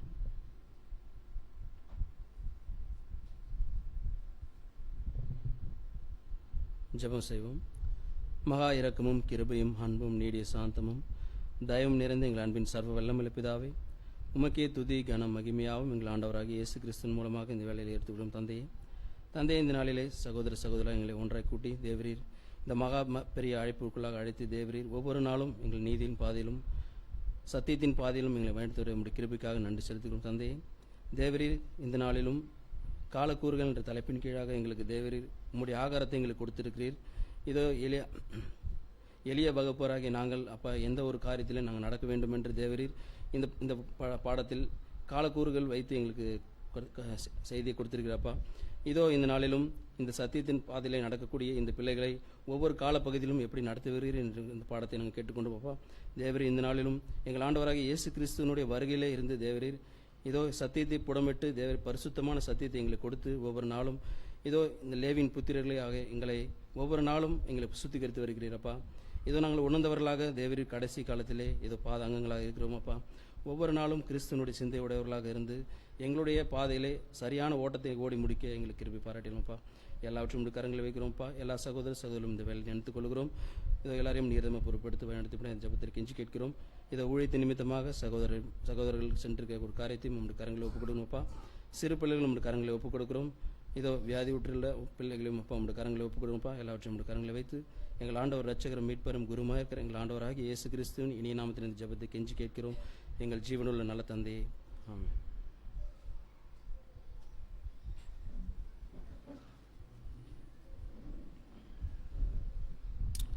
சரி, ஒரு சில அறிவிப்புகள். நமக்கு வீக் டேஸ் கூடுகைகள் செவ்வாய்க்கிழமை வியாழக்கிழமை. செவ்வாய்க்கிழமை வந்து பார்க்கும்போது நமக்கு 5th வால்யூம் கலந்தாய்வு போய் கொண்டிருக்கிறது. அதேமாதிரி பார்த்தீங்கன்னா வியாழக்கிழமை வந்து நமக்கு கலாத்தியர் நிறுவம் அந்த ஒரு கலந்தாய்வு போய் கொண்டிருக்கிறது. அதில் சகோதர சகோதரிகள் கலந்து கொள்ளும்படி அன்பாய் கேட்டுக்கொள்ளப்படுகிறது. அடுத்ததாக பார்த்தீங்கன்னா ஊழியத்தின் நிமித்தமாக சகோதரர் சத்யராஜ் சென்னைக்கு போயிருக்கிறாங்க. அதேமாதிரி சகோதரர் ராஜ் வந்து பார்த்தீங்கன்னா கரூர் போயிருக்கிறாரு. அதேமாதிரி நம்மளுடைய சகோதரர் மூத்த சகோதரர் செல்வம் மாதர்பாக்கம் போயிருக்கிறாங்க. அவர்களுக்காக நீங்கள் ஜெபித்துக் கொள்ளும்படி அன்பாய் கேட்டுக்கொள்ளப்படுகிறது. அடுத்து பார்த்தீங்கன்னா இன்றைக்கி மாலை 6 மணிக்கு நமக்கு வந்து பார்க்கும்போது சபையில் வேதாகம வகுப்பு இருக்கிறது. முடிந்தவர்கள் கலந்து கொள்ளும்படி அன்பாய் கேட்டுக்கொள்ளப்படுகிறது. அடுத்த வாரம் வந்து கலந்தாய்வு என்னன்றத நம்ம என்னது வாட்ஸ்அப்பில் உங்களுக்கு தெரியப்படுத்தப்படும்.